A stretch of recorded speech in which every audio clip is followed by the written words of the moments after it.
Okay, this is Sam from TikTok. So there's a car for $7,000. I want to sell my car worth 12. Can you explain that?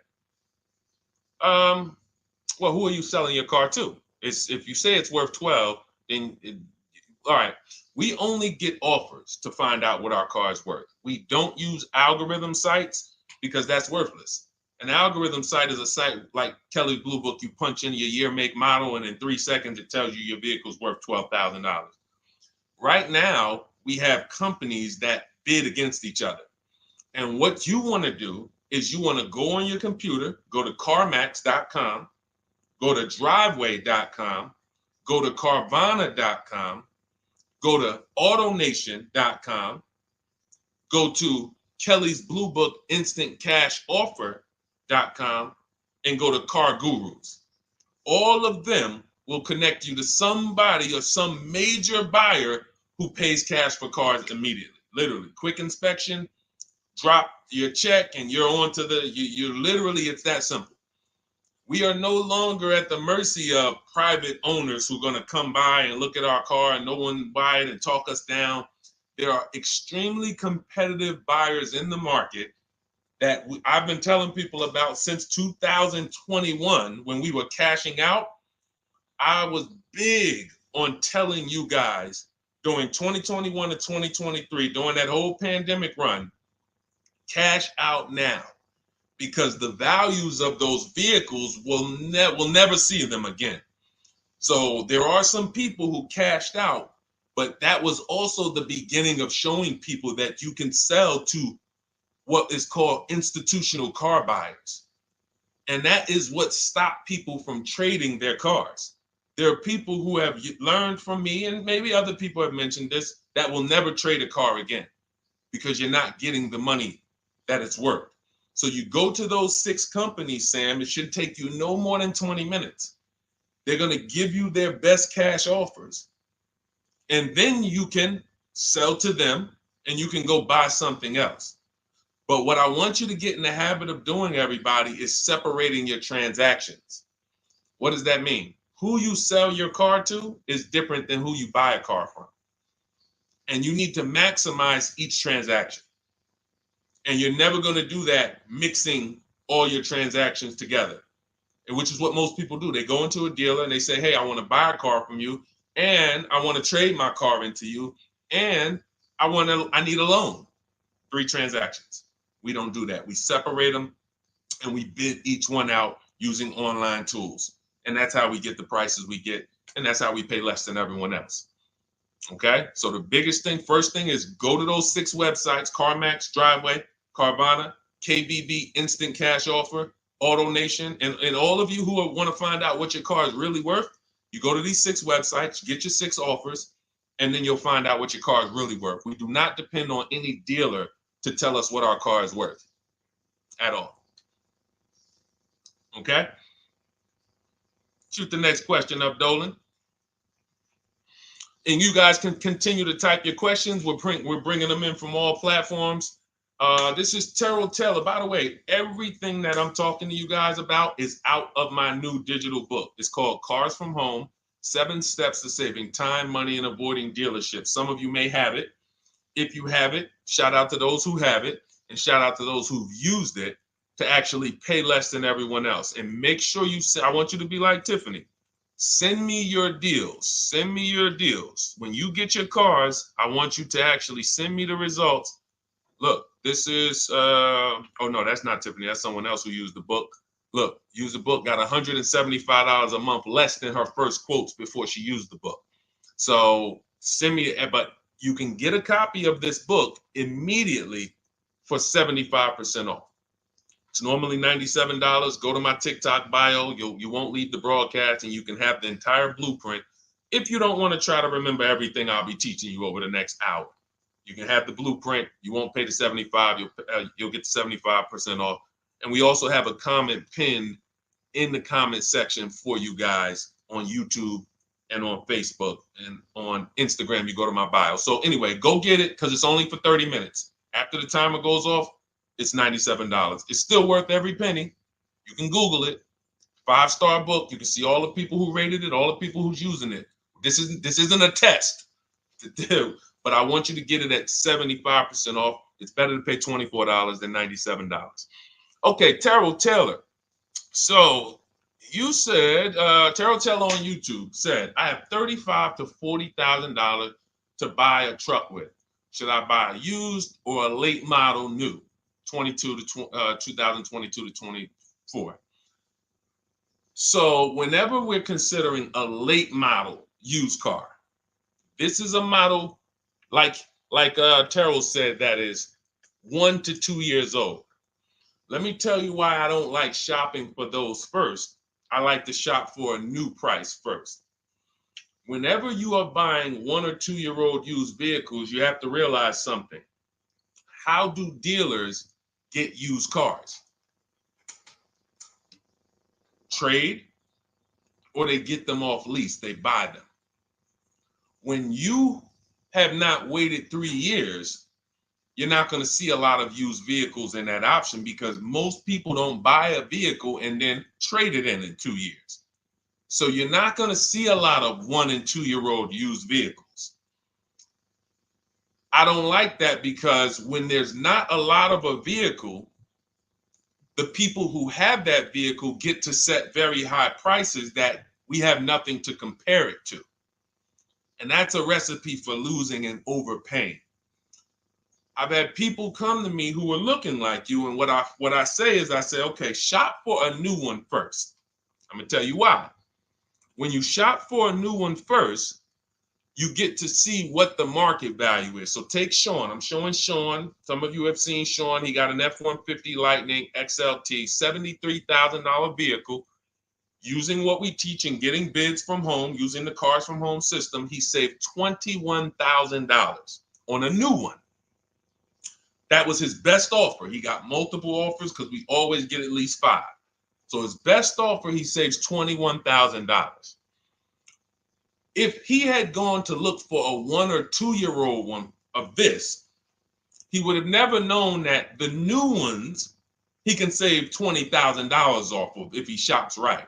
Now, some vehicles, it might be $7,000 off, $10,000 off, $5,000 off. The point is, until you know what the new market is for a vehicle, you can't shop a 1 or 2 year old one.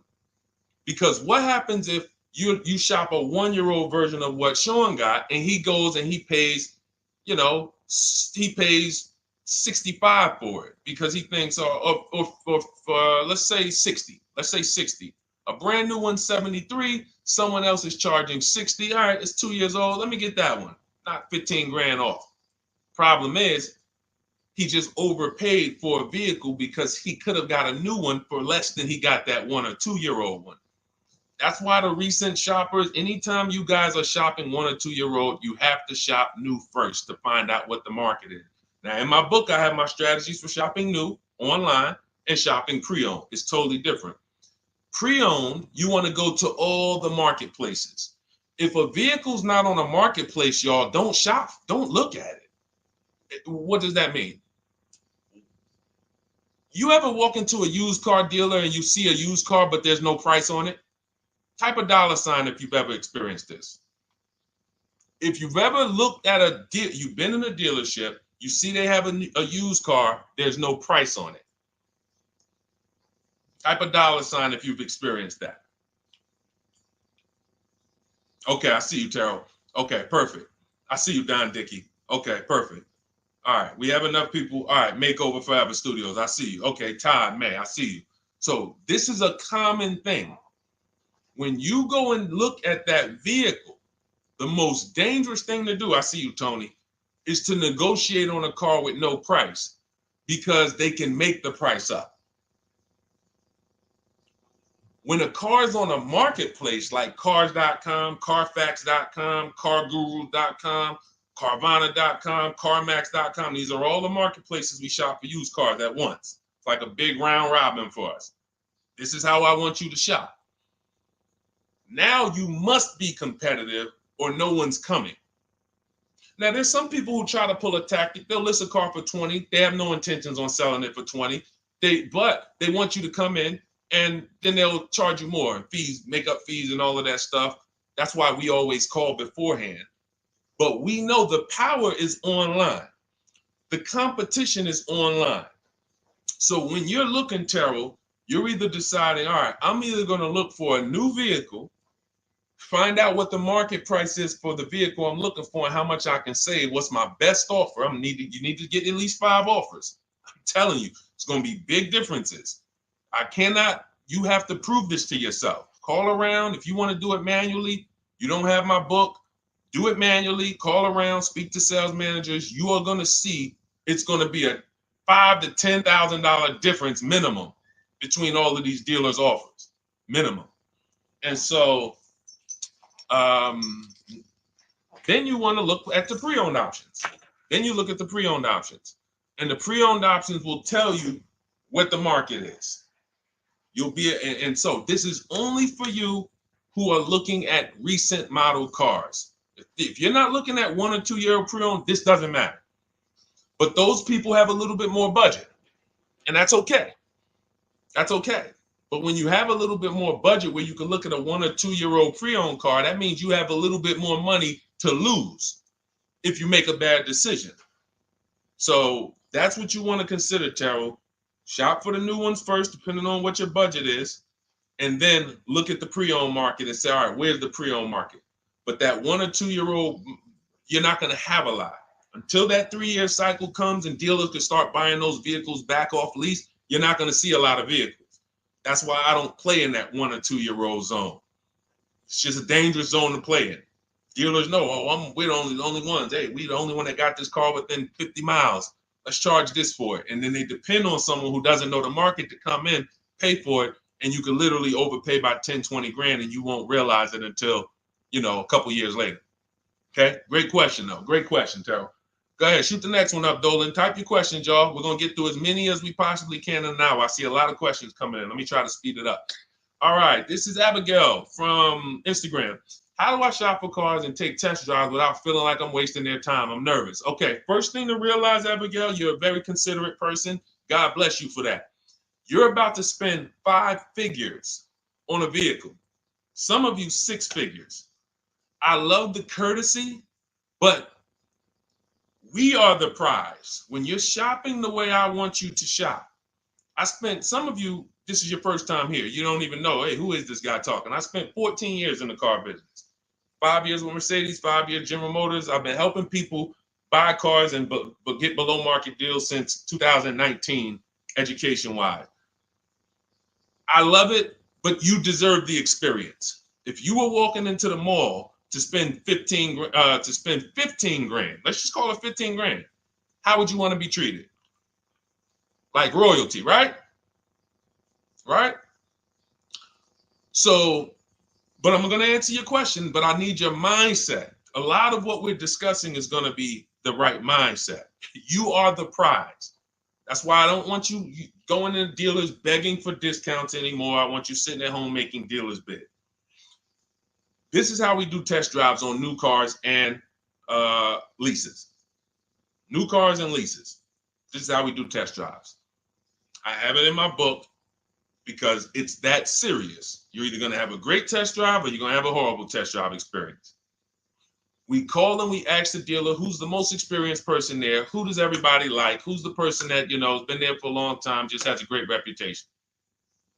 Oh, that's John. John is just, he's been here 20 years. Everybody loves him. Okay, can I speak to John? Hey, John, my name's Deshone. I'm interested in the Honda Pilot. I just like to test drive it. I'm in the process of deciding what I want. And, do you have this particular model? You have one there that I could test drive? John, because we asked for the best person, we're typically going to get somebody who is not going to lie, usually. Not a guarantee, but taking these steps, I know these guys. I've been in this dealership. I know most dealerships have one person there who has a good reputation and who cares about that reputation.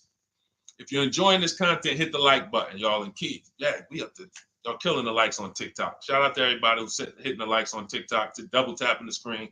Appreciate y'all. And shout out to everybody who hits the like button. When we get there, we meet with John. We test drive. John, thank you so much. Can I have your card? I'll leave you my information. And if this is the vehicle I want, I'll be in touch with you. Perfect. Oh, Deshone, we don't sit down? We don't think, no, we never sit down. I'm telling you that there are things you must unlearn about the shopping process if you're going to win. And what does winning look like? Getting the most money off in the least amount of time. There's no leverage that you have when you sit down and try to negotiate with a car salesman. Every single dealer around you that wants to compete for your business, you can't talk to them while you're sitting in one dealer talking to a car salesman. That's why we don't do it. We get a card. Thank you so much. Listen, if this is the one for me, I'm going to give you a call. Simple. Pressure's off. There's no pressure in our system. You can't pressure us. That's what I want you doing. New cars, leases, that's how you test drive. 20 minutes, you're in and out. And I'm a car salesman at heart because that's what I am by profession. I would never develop a system that would allow you to waste car salesmen's time. I just wouldn't do it. I developed a system that when our people go get cars, look at Ansley. When our people go get cars, Ansley just got his lease, 1% lease, $58,000 Infiniti. Look, started the process Saturday, accept the deal Monday, all by email. $58,000 car, he's paying $554 a month, no down payment. We have tons of these. None of these people spent, look at Jared, lease like a boss, $569 a month down to $520, Volkswagen Tiguan, no money out of pocket. Let's go to a purchase. Pierre, pre-owned car purchase, got his 2022 Mazda, got a 20% discount off the original MSRP. This is 30 minutes. We are not spending more than 30 minutes in dealerships. Who doesn't want to spend more time in dealerships? Type me if you're like Deshone. I don't want to be in dealerships that long. You thought you had to be in dealers to save the big money, right? You thought you had to be in dealers to save the big money. I'm showing you as someone who pays less than everyone and who teaches people to pay less than everyone. Look, Kimberly, $20,000 off a Maserati, shopping from home. Because when you can talk to more people at once, the discounts fly off. And you see that all these dealers want to compete. So what you want to do, the best thing you can do to not waste people's time, Abigail, is to shop from home the right way. Because when you shop from home the right way, you realize it's only a few things you need to be in the dealership for. That's your test drive. I just told you how to set it up.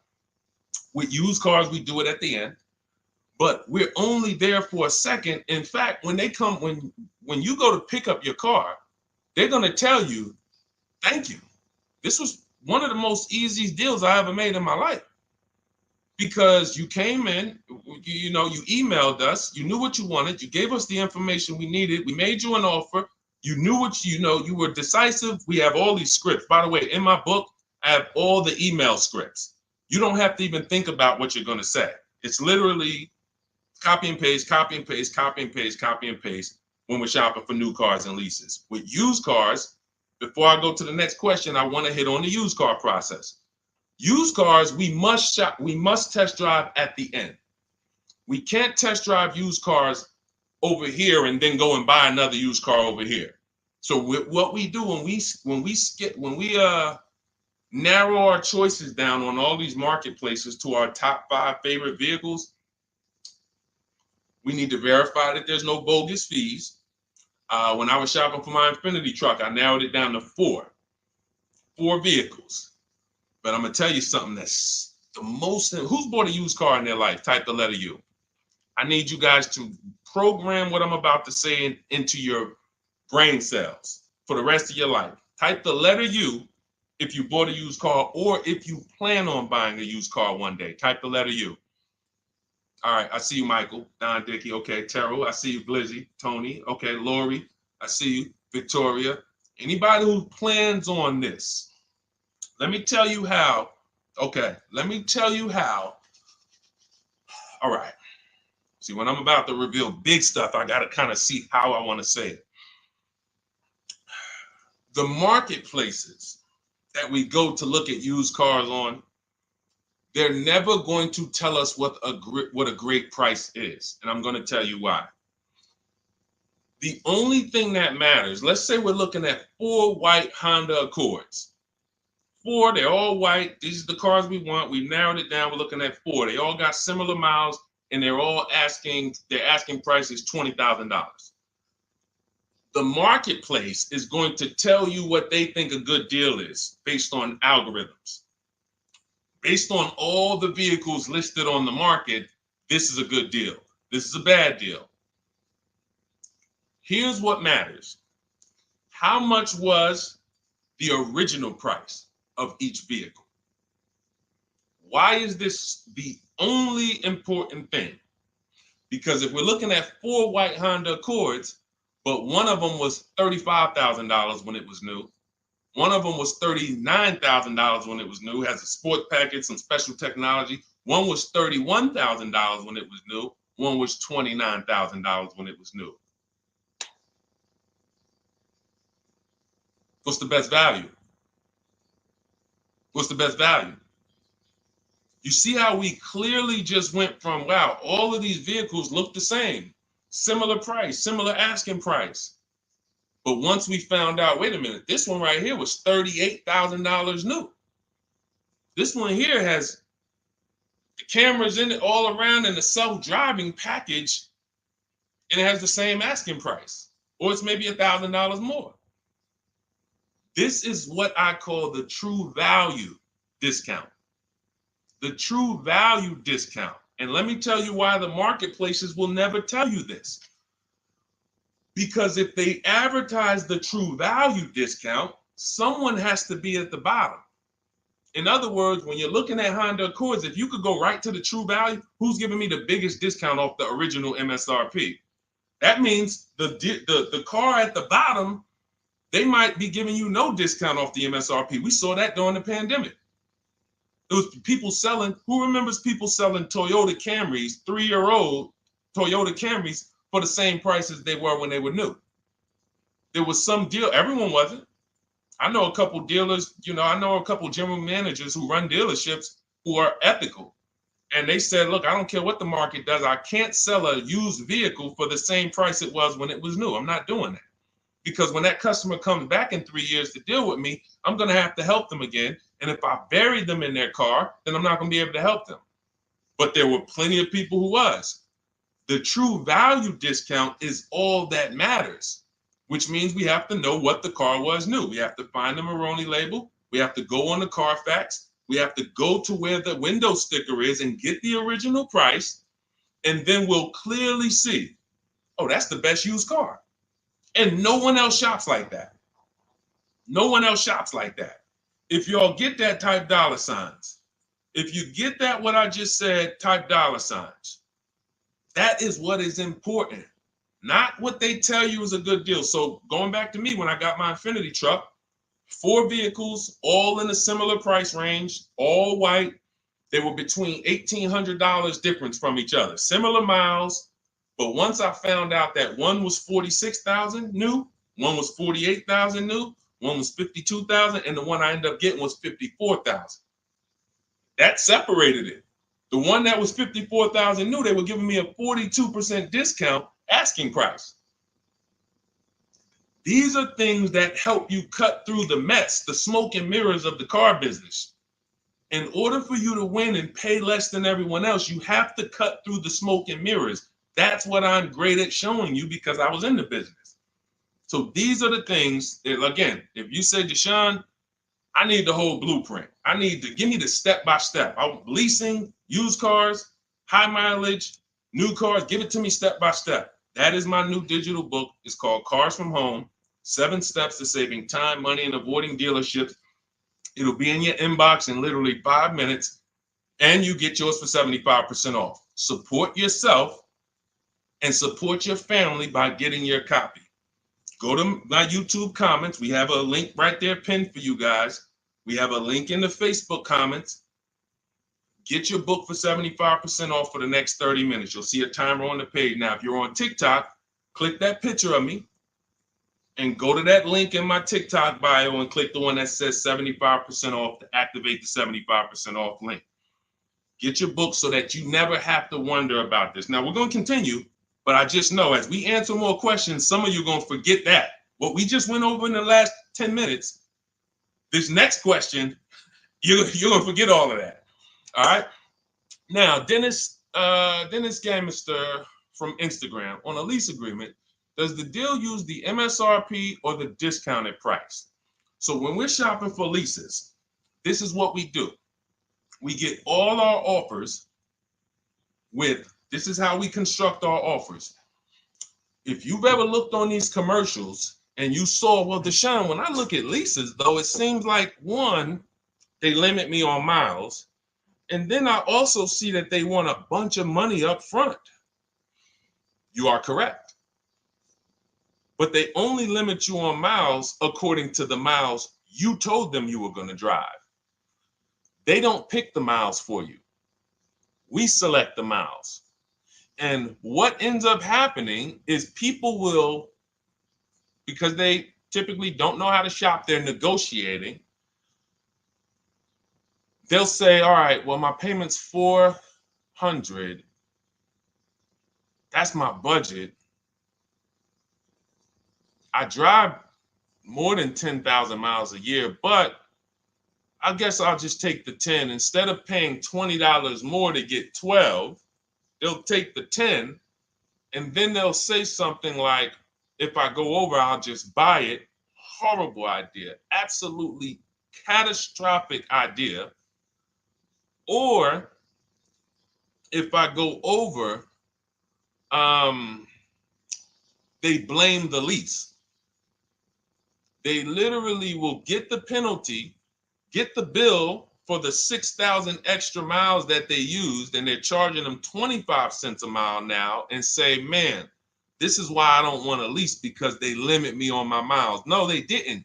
To save $20 a month, you pick the lower miles. You can customize leases up to 15,000 miles if you want, 18,000 miles. Look at Jen. Jen just got her lease on her Honda. Hold on, where's Jen's lease? She got an 18,000 mile a year lease.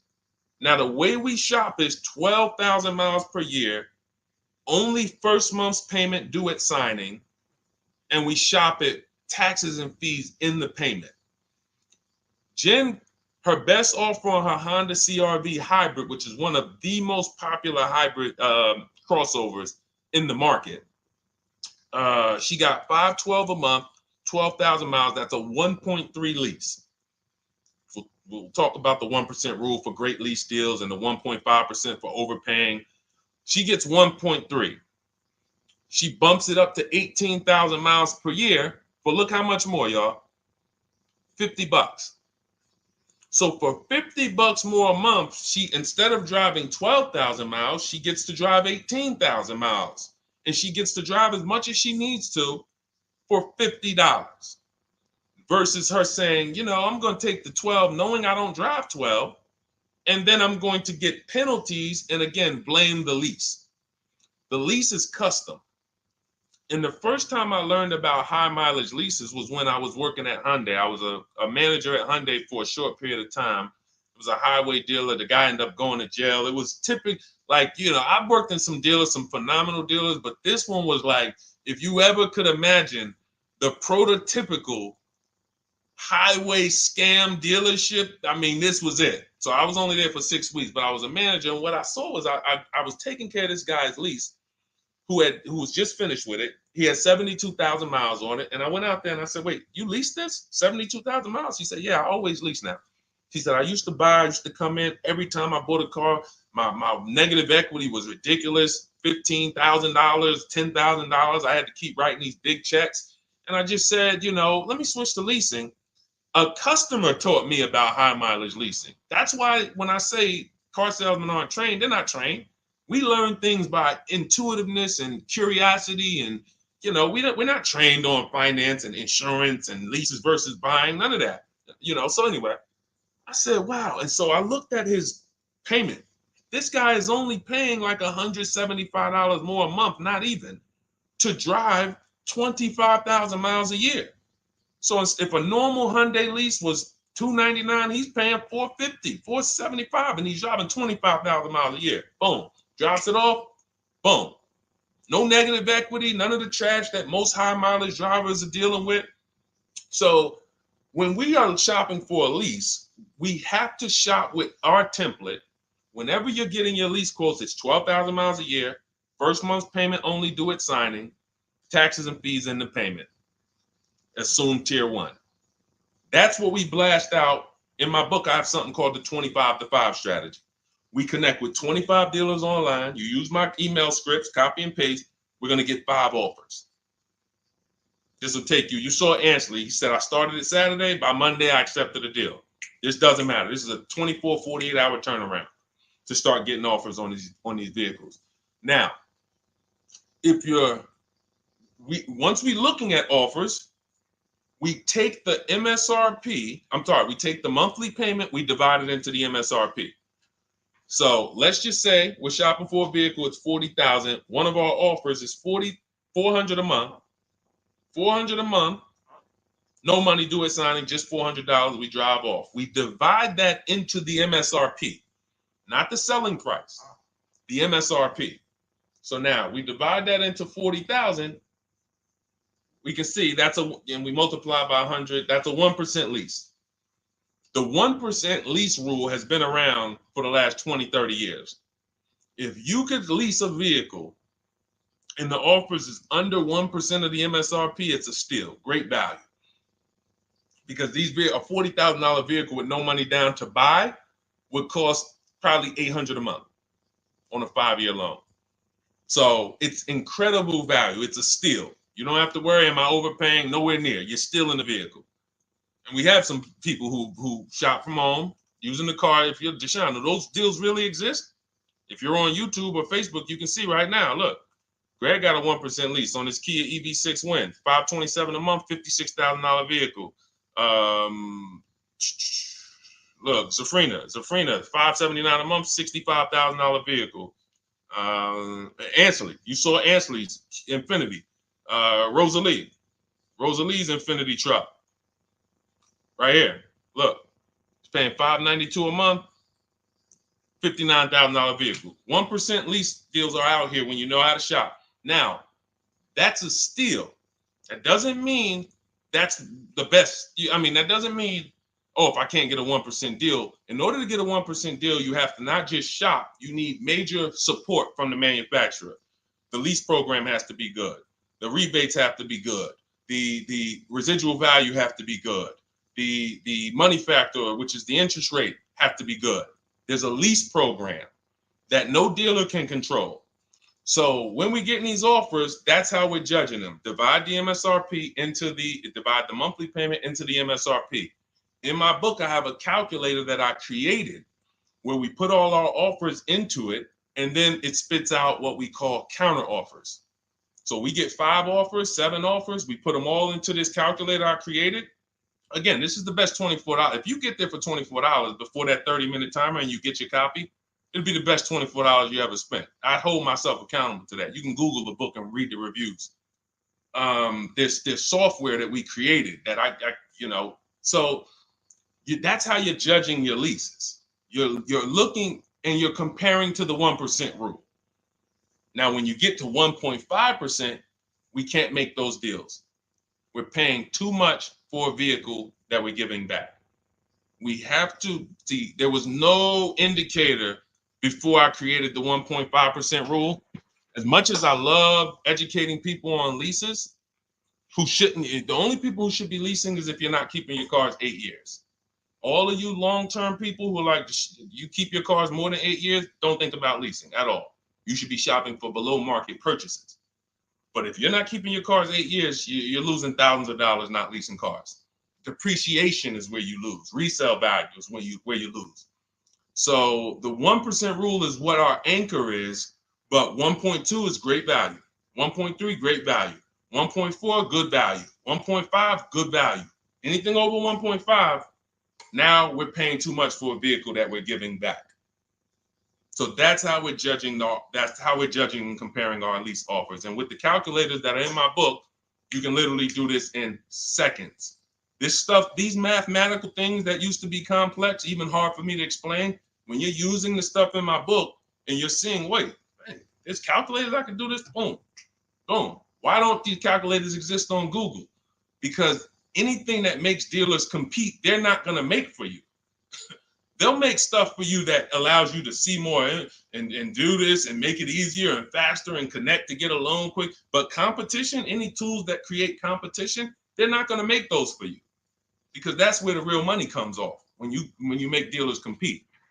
Okay, so you want your copy of Cars from Home, 7 Steps of Saving Time, Money, and Avoiding Dealerships. Click the picture of me on Instagram or TikTok. It's going to take you to my bio. You won't leave the broadcast. Click that link, and then click the button that activates the 75% off, and you'll have 30 minutes. Once the timer goes to 0, the $97 price is what you have to pay if you want it. It's up to you, but $24 is much better than $97. $97 is still a great price. I have no doubt that you guys would write me, especially the more you use this. 1, 2 cars, 3 cars.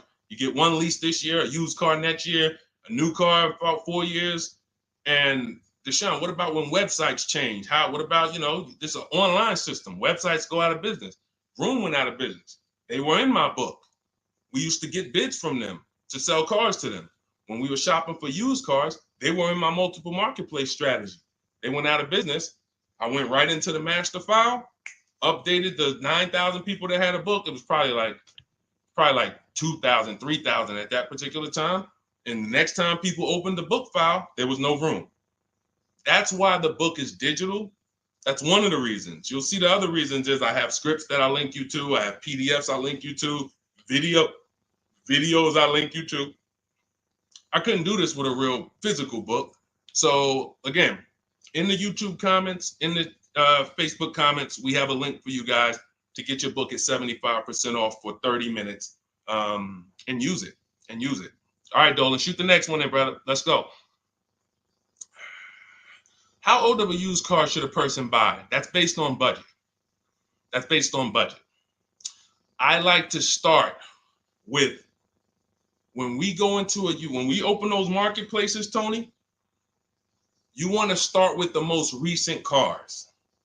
The first thing you're doing when you open up the marketplaces, y'all, first of all, we're creating accounts. Out of all those marketplaces I named, 6 or 7 of them, we use 8.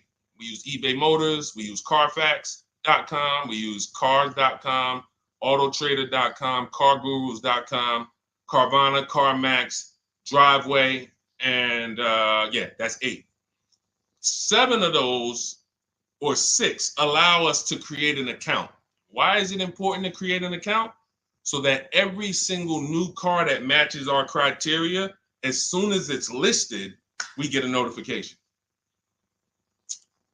The people who have that notification on, most of them don't know how to assess the market like I'm showing you.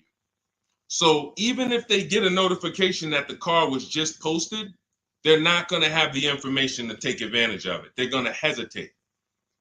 What we do is, the first thing we do after we create our account is we're now assessing the market. Where's the low prices? Where's the high prices? And I'll usually go 3 years back, sometimes 4 years back, and let's assess the market. Now, I have another calculator in the, matter of fact, let me show this to you guys. I have another calculator. It's called the Perfect Budget Calculator. The Perfect Budget Calculator.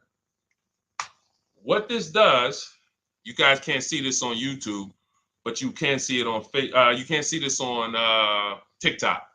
But if you go over to YouTube, Facebook, or Instagram, you'll be able to see what I'm sharing right now. Now, what often happens is, let me share this. Hang on. Boom. Okay.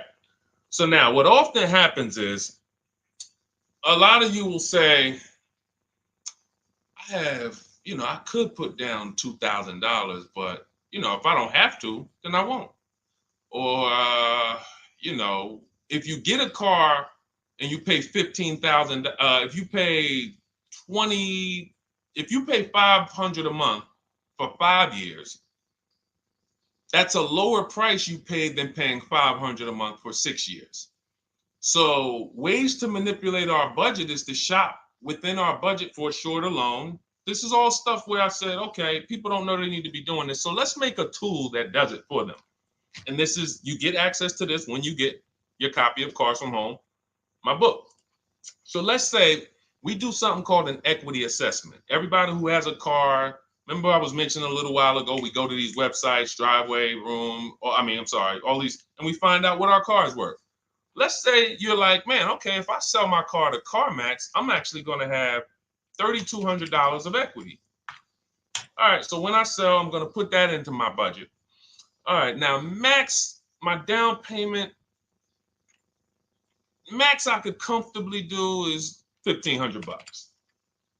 That's max. Now, we use the average interest rate, and in my book, I give you a link to see what the average interest rate is at the particular time you're going to be shopping. Let's just say it's 6.9. Now, we enter a comfortable monthly payment. Let's say you're like, all right, I don't want to go any more than $425 a month for 6 years. That's my max. You enter your state so we can pull the taxes and we can pull the fees. New Jersey, calculate budget goals. Now it's going to ask you a comfortable monthly payment on a 5-year loan. You might say, all right, same thing. I still don't want to go over 425 no matter what. Perfect. What this does is create multiple goals. And it creates multiple goals. It creates a starting point. Now, if you find a car at this price, $18,776 or less, you can do a 5-year loan, use none of your equity, so this will go in your bank, and use none of your down payment. Now, next goal may be, okay, $22,000 or less. 6-year loan, no equity, no down payment. So the first two goals are no money down goals. If I find a car anywhere in these price ranges, I can do these deals, no money down. Now, this is one where I use my equity, but no down payment. Goal number 4, I use my equity for a 6-year loan, no down payment. Now, goal number 5. Now you can see the price of the car is getting higher. Use equity, use my use equity and down payment, but it's 5-year loan. And then here is your max budget. Your max budget, which is fine. There's nothing wrong with if you find a vehicle that, once you use this and you find the best price vehicle, as long as you are under this number, you are fine.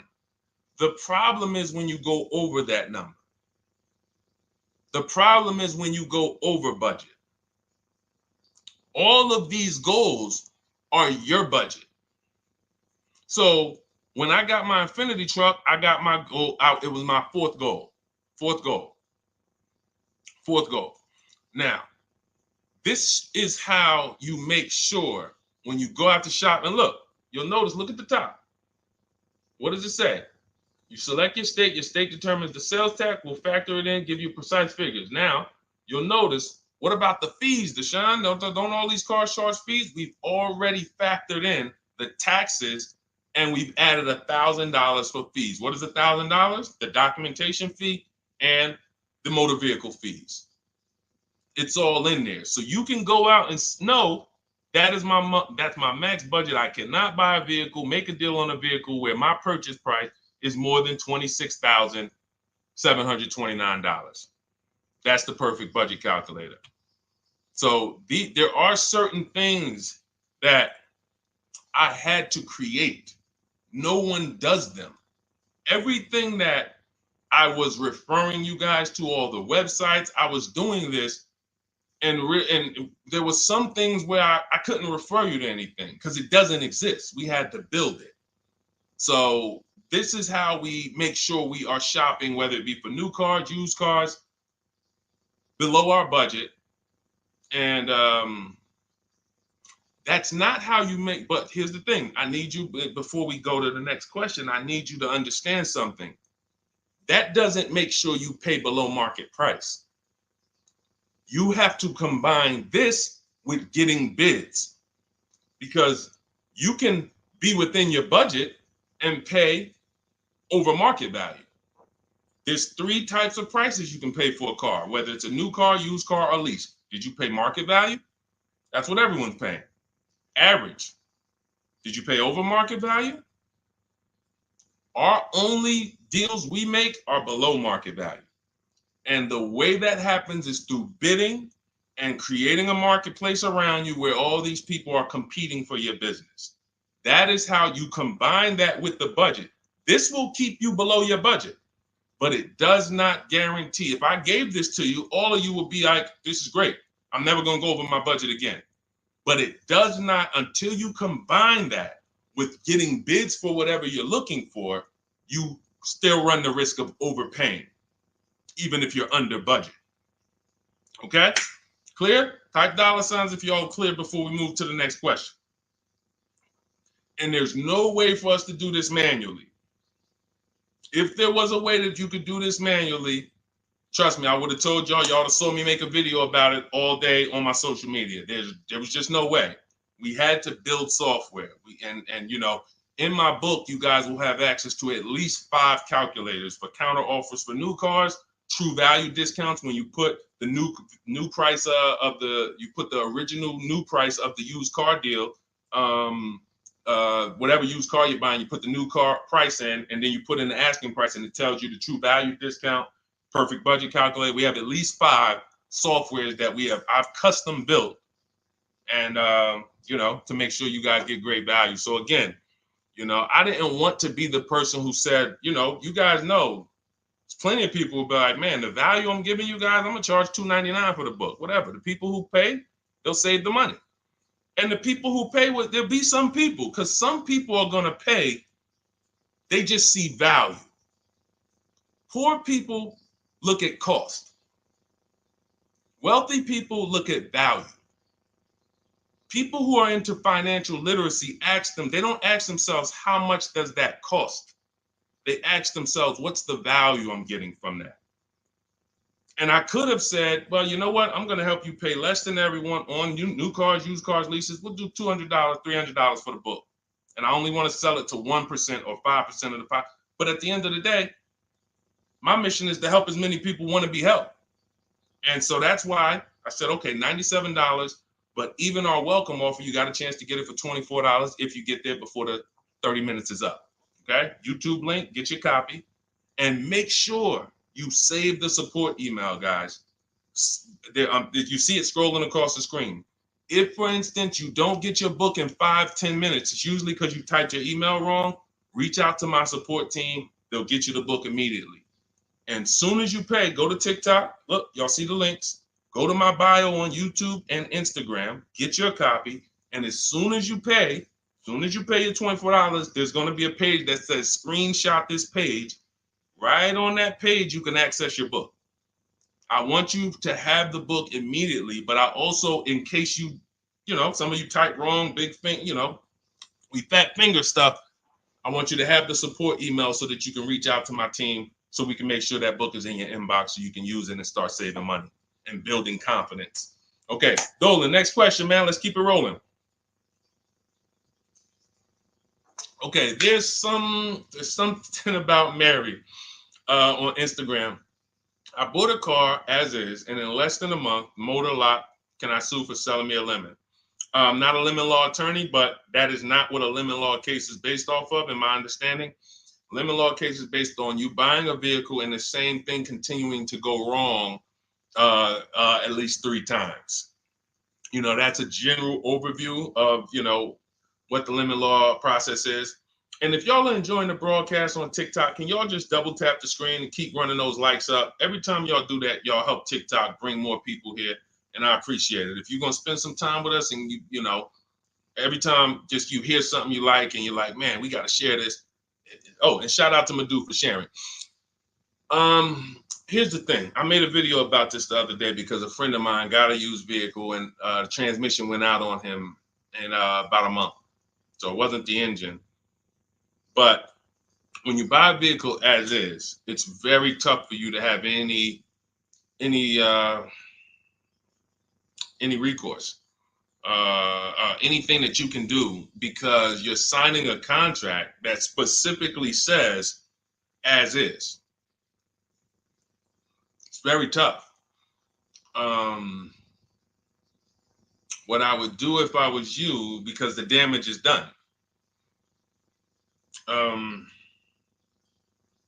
just find out what it would cost me to put a used engine in the vehicle, rebuilt in a used engine. You know, salvage yard. You need to, and especially if you're buying cars that you're paying cash and you're buying as is cars. These are probably cars that are under 10 grand, 12 grand. You need a mechanic. See, because that's a strategy. There is a great strategy called buying inexpensive cars and having a local mechanic so you could do what's right. Oftentimes you could drive those cars for a year or two and sometimes sell them for what you got for them because you've outlived the depreciation. Those cars are not depreciating as much unless you overpay for them. If you overpay for it, then it's going to drop because you overpaid for it. But if you pay a great price on some of these vehicles, you can oftentimes win with this, but it requires skills.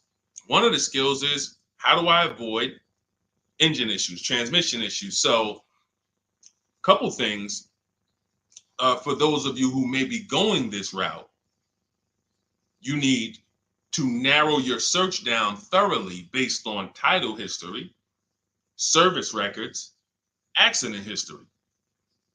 That oftentimes you'll see, if I typed in right now 2018 Subaru Outback longevity. That's one of the things we do. It's in the 4th step of my book. Before we get prices on anything, we do a quick 5-minute search to make sure these aren't bad cars. There are bad cars out there, but there's data that shows us. If I type that in, it'll tell, okay, these vehicles are known for lasting 100,000 to 300,000 miles, depending on how they're maintained. That means you could have a quality vehicle, but if it wasn't maintained correctly by the first owner or owners, it's going to break down. The life cycle is cut short. These are preventable mistakes by simply checking Google. Now, we narrow these things down based on title history, service records, accident history. Once we do that, I don't mind buying a 10-year-old. I bought a car that was it's my around the city car. I drive it probably 200 miles a month. I bought it from a owner in South Orange. He was a 98-year-old man. He's had it for 10 years and he knew everything about it. He leased it for 3 years, then he bought it. So he's really had the car for its entire life cycle. That's what you want because you're able to look and see the service records. I don't mind. We have to take the risk off of ourselves, and the risk off of ourselves with used cars to prevent ourselves from buying these used cars that are breaking down on people and they're always in the shop and, they're dying on the road and you got to keep the tow truck on speed dial. It's simply a matter of checking to see the reliability records of the car, which is easily accessible on Google, the way I just said, and then making sure the one we get was actually maintained correctly. And that's going to give us the best chance of having a great experience. These are the steps we must take. But in your particular case, there's probably, I don't think you have a case. You can certainly reach out to a lemon law attorney. I don't think you have a case at all. I think because it's buyer beware with cars. It's buyer beware. That means it's on you. If something goes wrong, it's on you. And so what I would do is I would find a local mechanic that I trust, that everyone loves in the neighborhood, and I've been there for 10 years, 20 years. And I would say, listen, can you find out what it would cost me to put another engine in this vehicle? My father did this on his GMC Envoy about 6 years ago. It was a 2008 Envoy. The engine went out on him. He put a new engine in the vehicle. One of the best $2,000 he ever spent, $2,000 or $2,500, whatever it cost him. They put a new engine in that vehicle. He still has it. He's about to sell it for about $4,000. He's had that vehicle from 2013. Think about that. A lot of people, engine goes out, they sell the car. It's worthless now, so they take the loss. Meanwhile, man, let me come up with $2,500 and I still got no car payment for the next 6 years. We don't need to be so quick to go replace our cars. If we follow these strategies, we can actually, I love to see more people doing that. Just go fix the car. But don't go to the dealership to fix it when they tell you, hey, the engine's gonna cost $10,000. And what does the dealership say, y'all? When you have these major issues and the dealership tells you the transmission is $7,000 and a new engine is $10,000, what's their suggestion? What's their suggestion when they tell you that? Because they already know you're gonna be like, yo, what the heck? I can't pay all of that. What's their suggestion?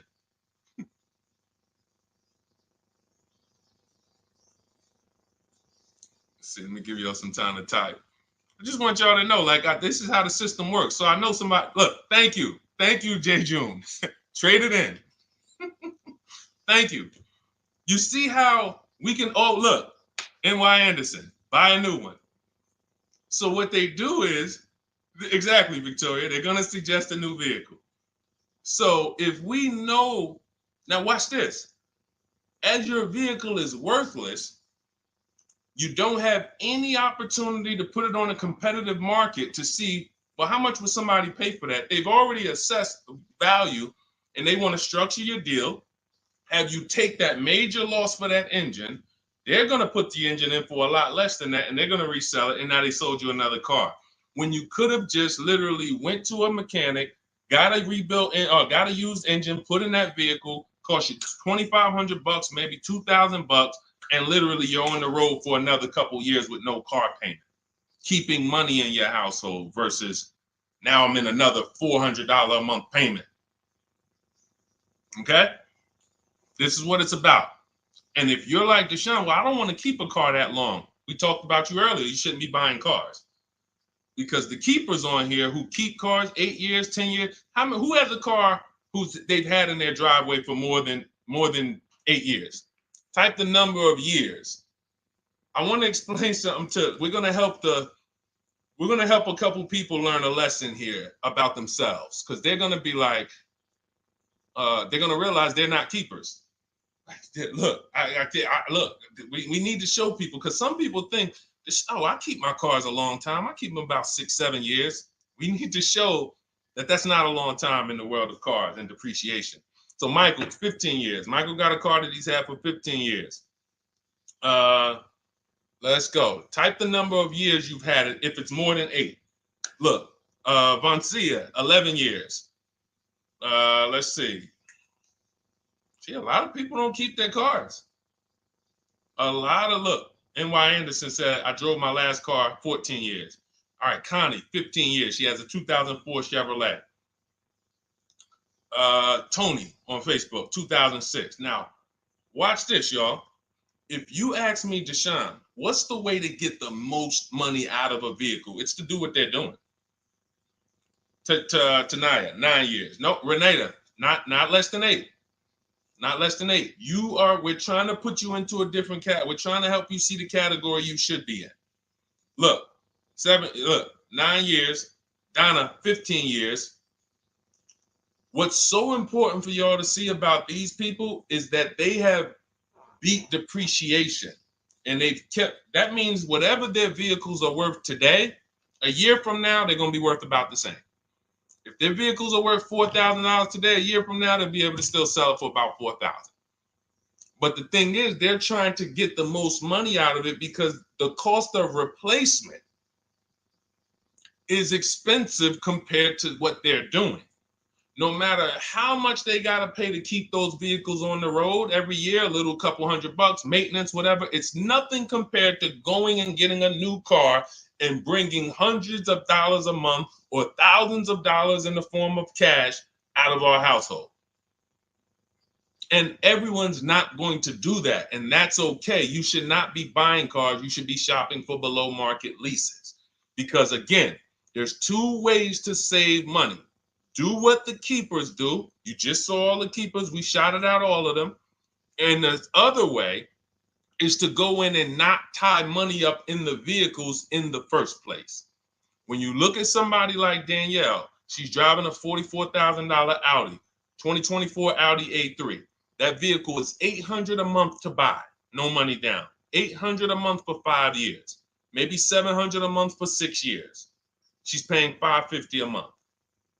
She didn't tie up the money in the first place.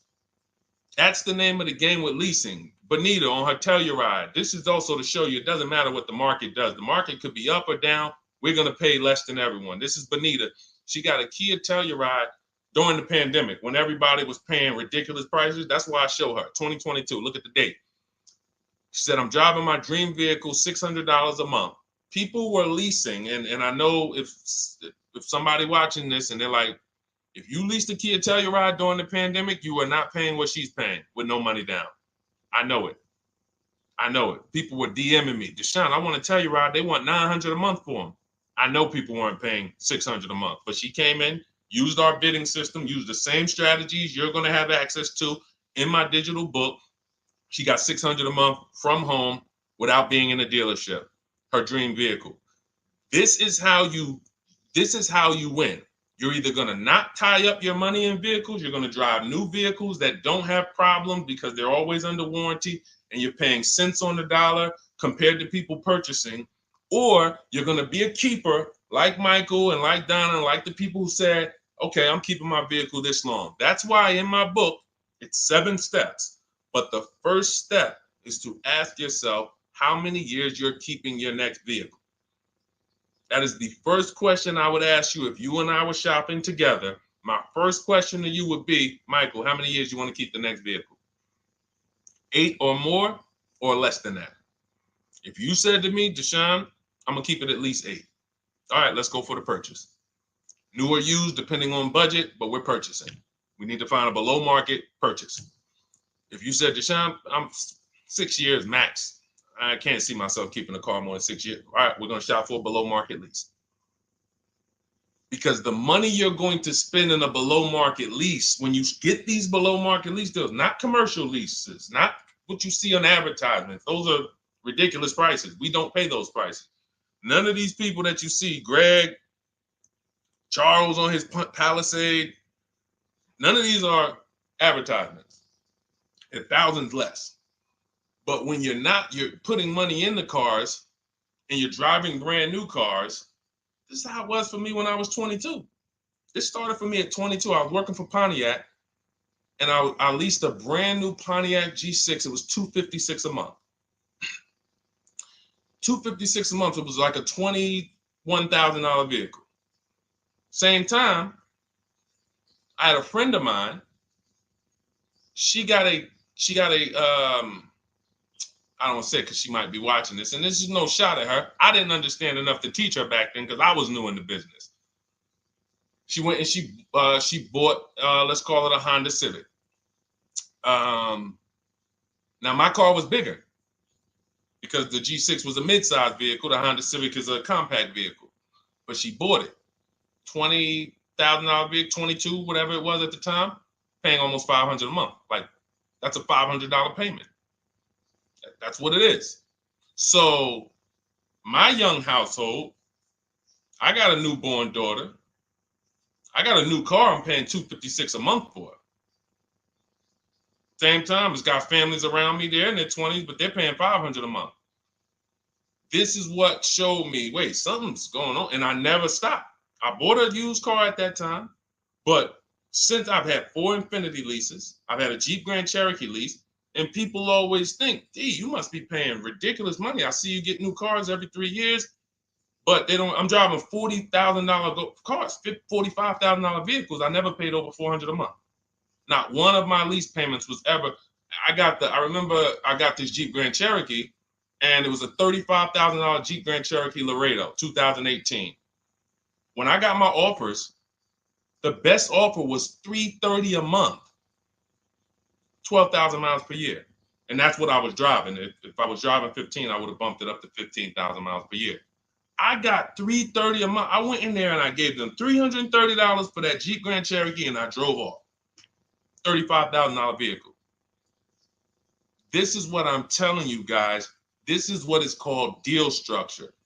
If your deal is not on the right foundation, if you buy, but you should have leased, you're overpaying by thousands and thousands of dollars. And you're going to have subpar vehicles with that run out of warranty, and you're going to have the same payment. You're going to have higher payments. I need you out of these two categories. I need you in one of these two categories. I'm either going to keep my vehicle long enough to beat depreciation, 8 years or more, or I'm shopping for a below market lease. I'm not going to be stuck in the middle no more, buying vehicles and then selling them while they still have a loan on them, negative equity and all of this stuff. This is paramount. Okay, the buying versus leasing thing. I need most of you to put this to bed today. And I think I'm one of the only people that goes into buying versus leasing by the numbers. It's not opinion based. It's not, oh, I think you should lease if you're, depending on the car here, it doesn't matter the car. Doesn't matter the car. You can see Teddy's, let's show Teddy's luxury.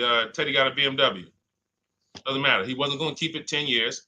Look, goes on a BMW 2024 i4 M50. It's a $73,000 vehicle, $856 a month.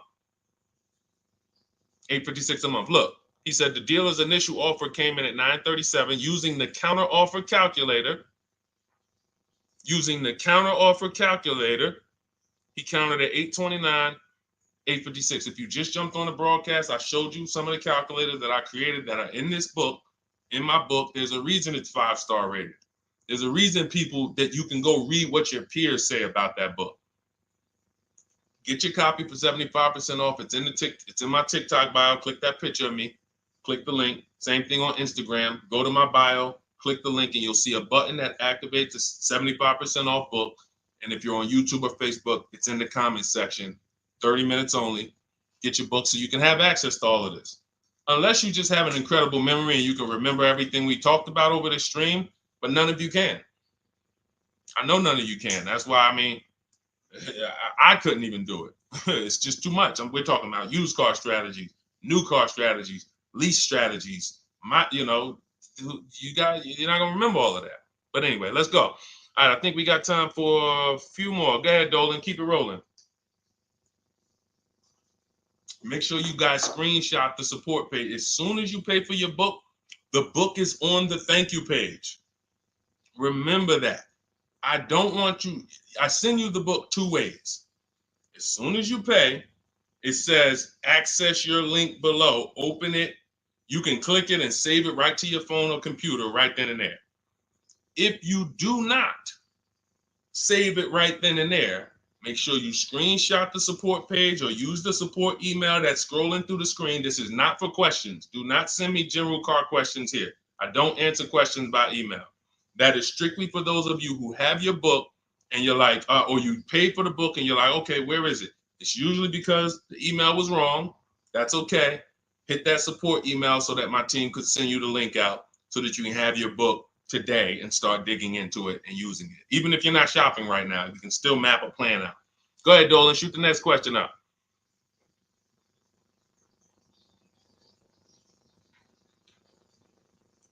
All right, this is Victoria from TikTok. Any tips for how I can get the highest trade-in value for my existing vehicle? Of course, bids.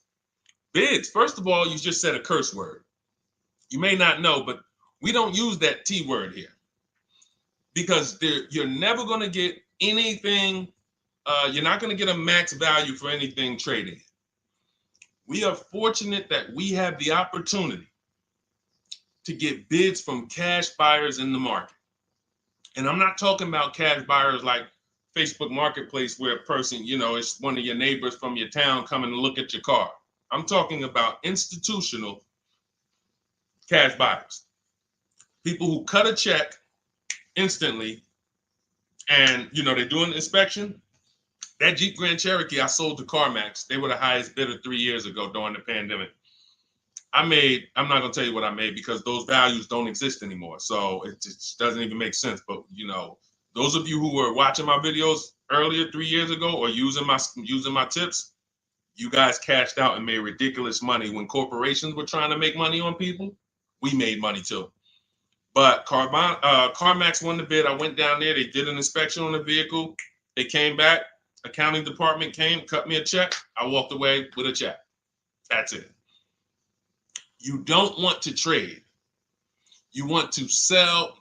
You want to break your not even break your transactions. I need you, Victoria, to realize there are three transactions in a car deal. Who you're going to sell your car to, That's one. Who you're going to buy your car from, that's another. Who you're going to get your loan from, that's the third one. Now, you're not always cash buyers. Deshone, I pay cash. Then you don't need that. Deshone, I don't have a vehicle to replace. Then you don't need that. But how do we make sure we get the highest value or the biggest discounts? Bids. Each one, we make the market bid. So what you should do right now, Victoria, this is step 2 in my book. After we decide whether we're going to buy or lease our next vehicle, that's step 1.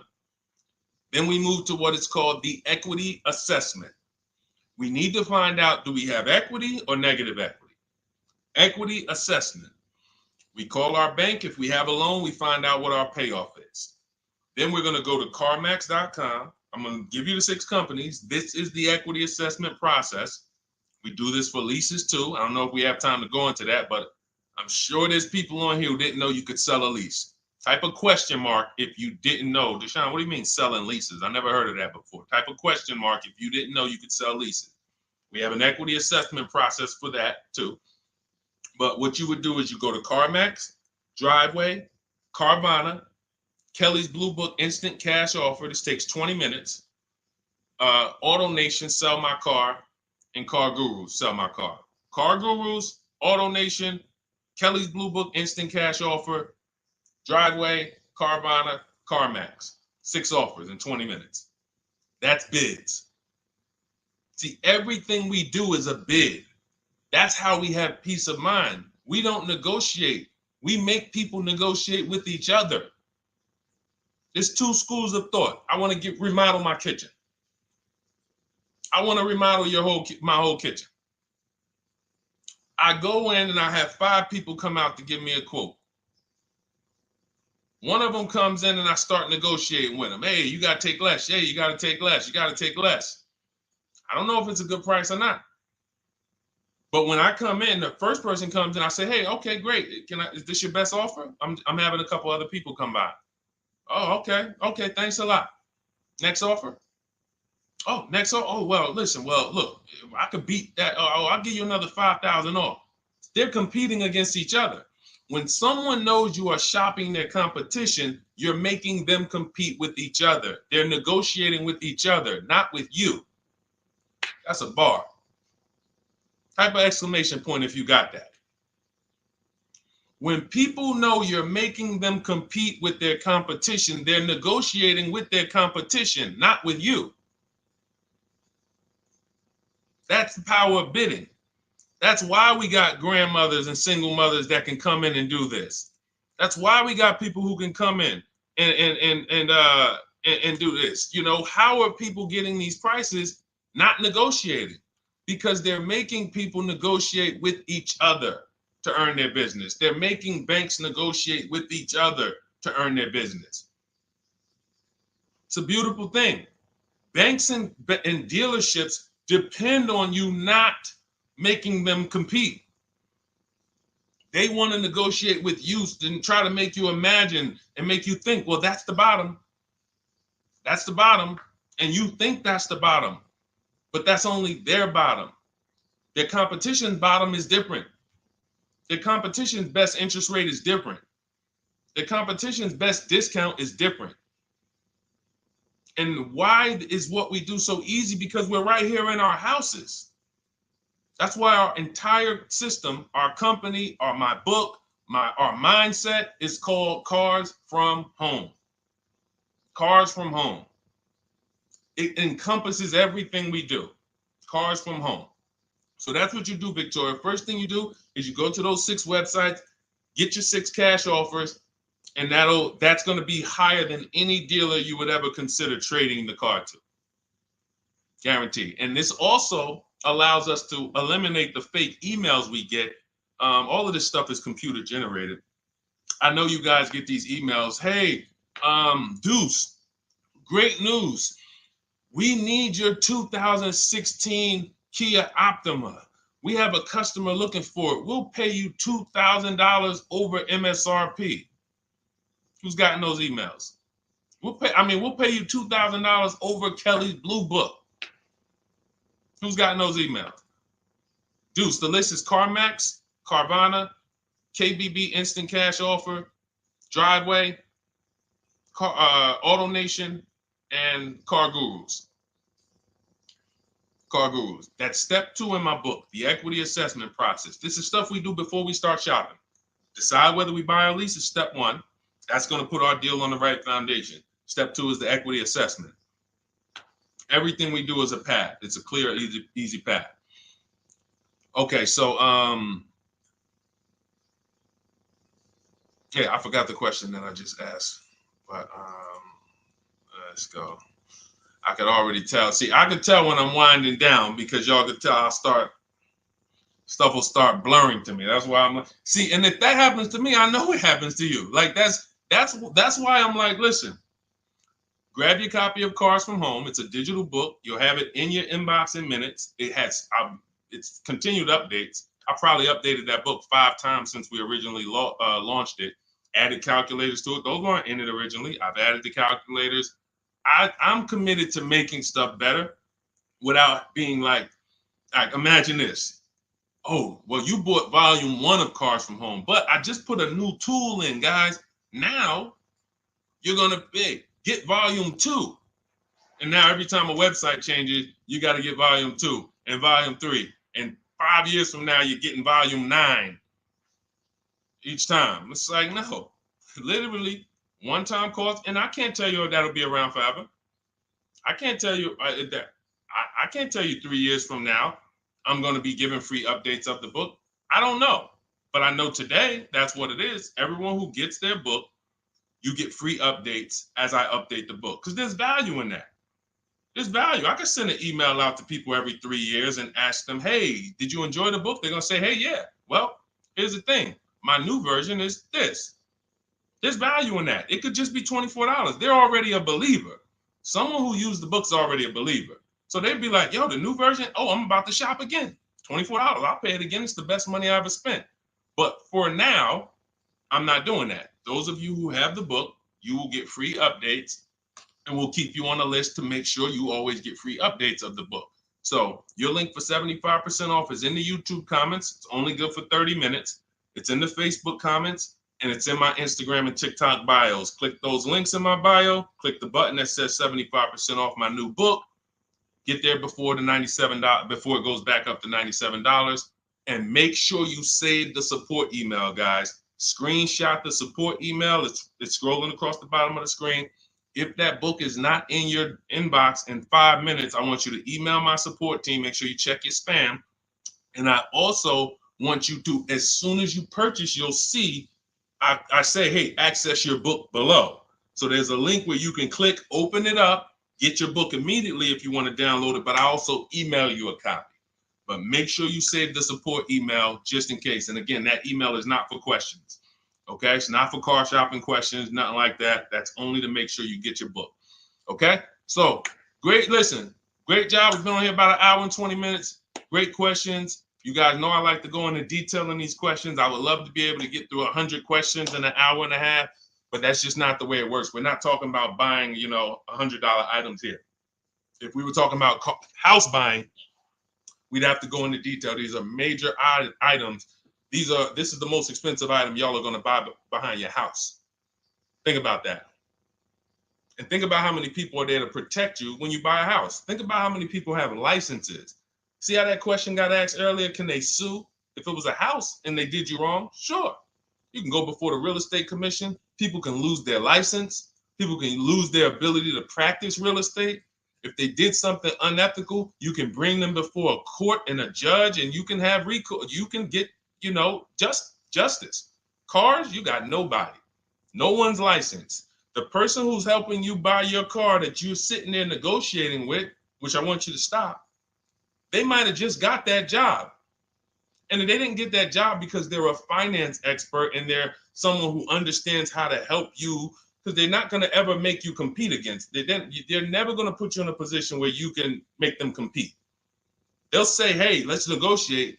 But here's the thing. That person just got a job because, you know how many people walked in a dealership with a good smile and a good personality? 2 weeks later, they're selling cars. These are the people that are helping you. They're not licensed. They didn't go through school. They didn't go through ethics training. They didn't go through any of this stuff that realtors and brokers have to go through to help you buy houses. So when you get your car, it is on you. That's why you want me working with you. You want my blueprint. You're not by yourself. You're watching my videos. Once you get my book, you can stop watching my social media videos. I don't want you watching my social media videos if you have my book. It's just going to confuse you, because what my social media videos do is warn you what not to do. That's what my social media videos do. Don't do this. The worst thing you could do is this. The worst thing you could do is this. Don't do this. My book is teaching you what to do. It's telling you what to do. It's not an education book. It's a do this first. Step 1, do this, do this, do this. Step 7, hey, congratulations. We're taking delivery. We're not focused on that. So once you get my book, you don't have to watch my social media videos ever again. And I want to say that because a lot of people will get the book and still be watching them and trying to piece it together. You got my blueprint. You don't need those videos anymore. Okay? So always a pleasure, y'all. God bless you. To those of you who have your book, make sure you email me when you pick up your cars, send me all the details. Deshone, check this out. This is what I got. This is what I paid, so that we can bring you guys into the stream and continue to tell everybody about you. So about the results. All right. God bless y'all. I will see y'all on the next stream. Always a pleasure.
All right, hang on. Welcome to Car Shopping Questions and Answers. We are going to be going deep on all your car shopping questions. No question is off limits. And if you don't know me, my name is Deshone the Auto Advisor. We're already up and running on TikTok. We got our first couple questions about to come in, but I need to get back on Facebook because we have to start Facebook, YouTube, and Instagram at the same time, or it's not going to work. So let me it's all good. Stay right there. And I want you guys to start typing your questions. We'll be here for a powerful hour, and I'm just going to go through as many questions as I can in an hour. And we're going to be talking inside stuff. I don't hold back. Some of you know who've been on the stream with me. I do not hold back when it comes to questions and what we do here. So let's just go on Facebook. All right. Hang on. Let me throw the link up. Perfect. Yeah. All right.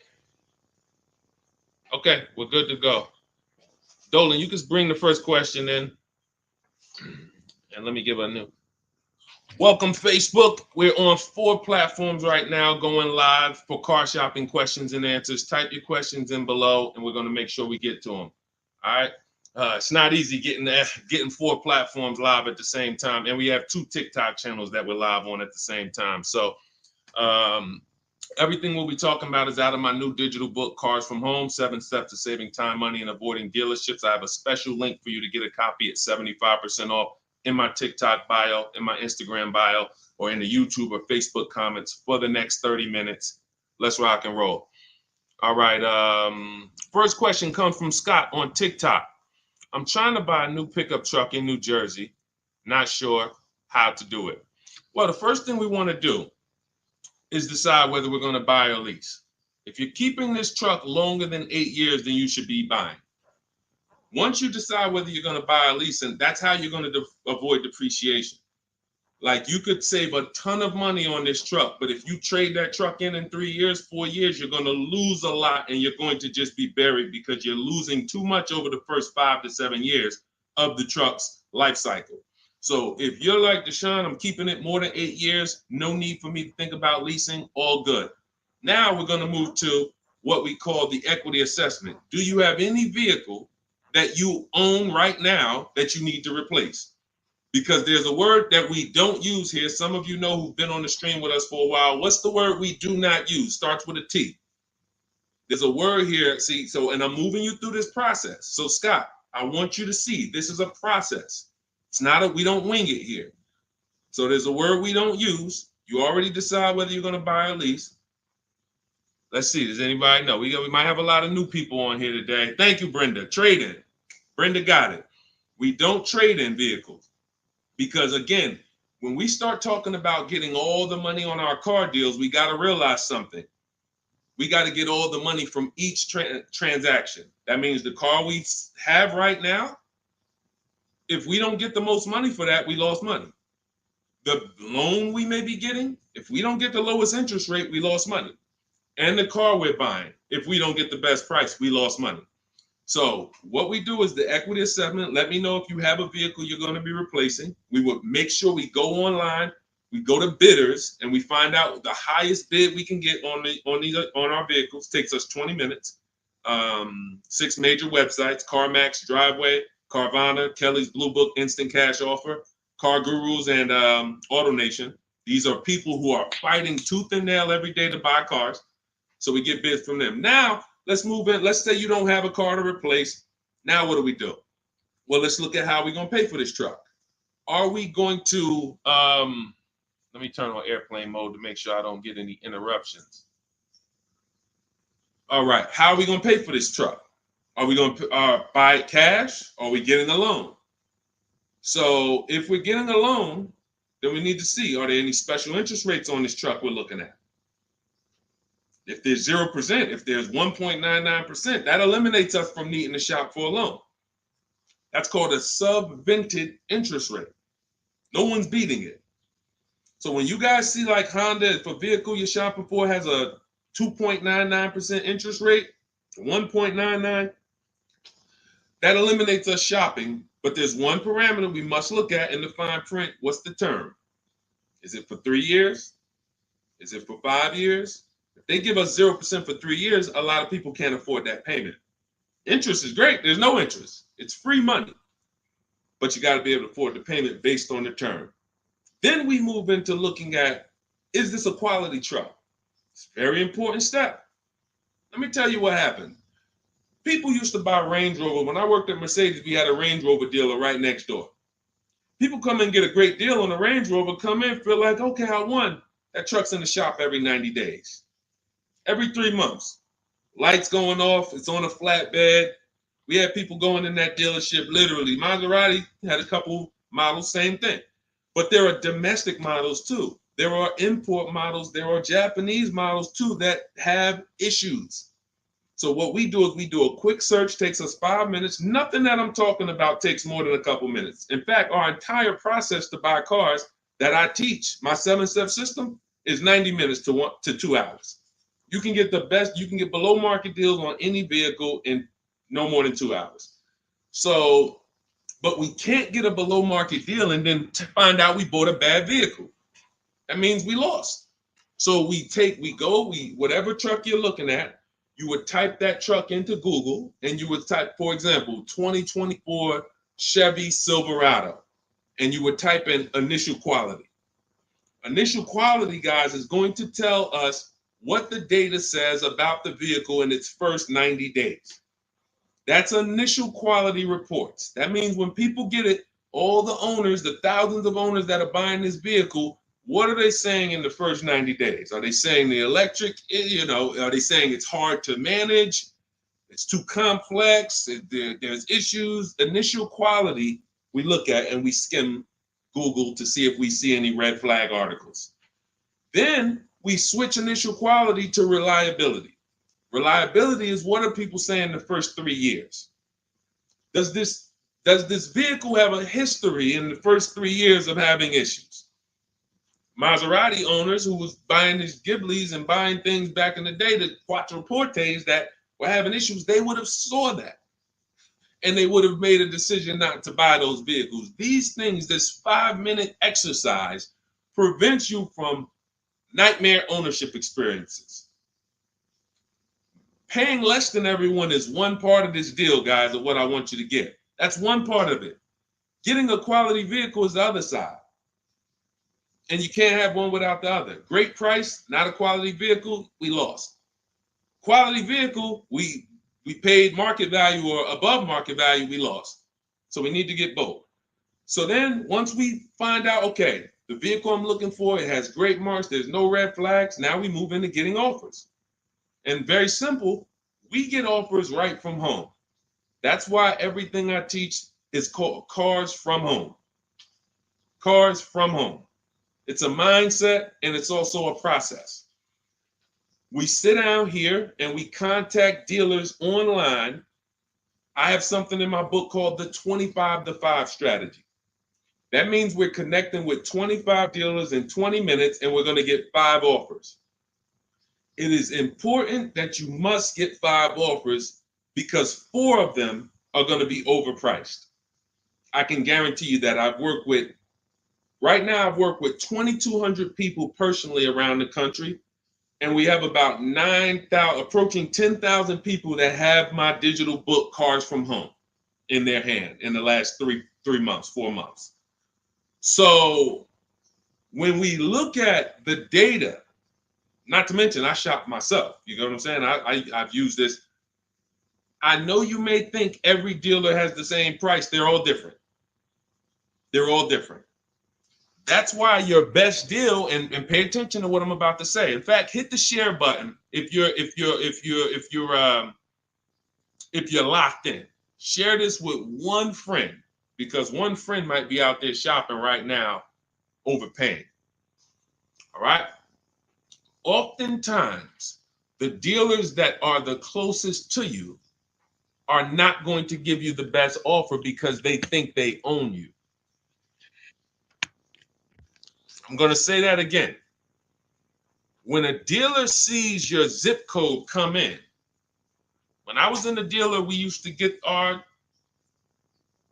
we call them leads. Anyone in sales, you know the term leads. When we see that the zip code is a zip code that is right here, 5 minutes away, 10 minutes away, 20 minutes away, there's a mindset there that this person is not going to shop. So they're not going to give you your best offer in many cases. What you're going to get is an overpriced offer, and you won't see it until you learn to speak to dealers that are a little further away from you. Now, if you're doing it my way, you're using my book, you get your copy for 75% off. You won't pay the $97 price. I have email scripts in there. We don't talk. You use these email scripts when you're buying new cars and leases. We have a different process for used cars, but we still don't talk. You have to, and what's happening is you're going to see that sometimes the offers that come from 45 minutes away, an hour away, are your best offer because they're trying to take business from their competition.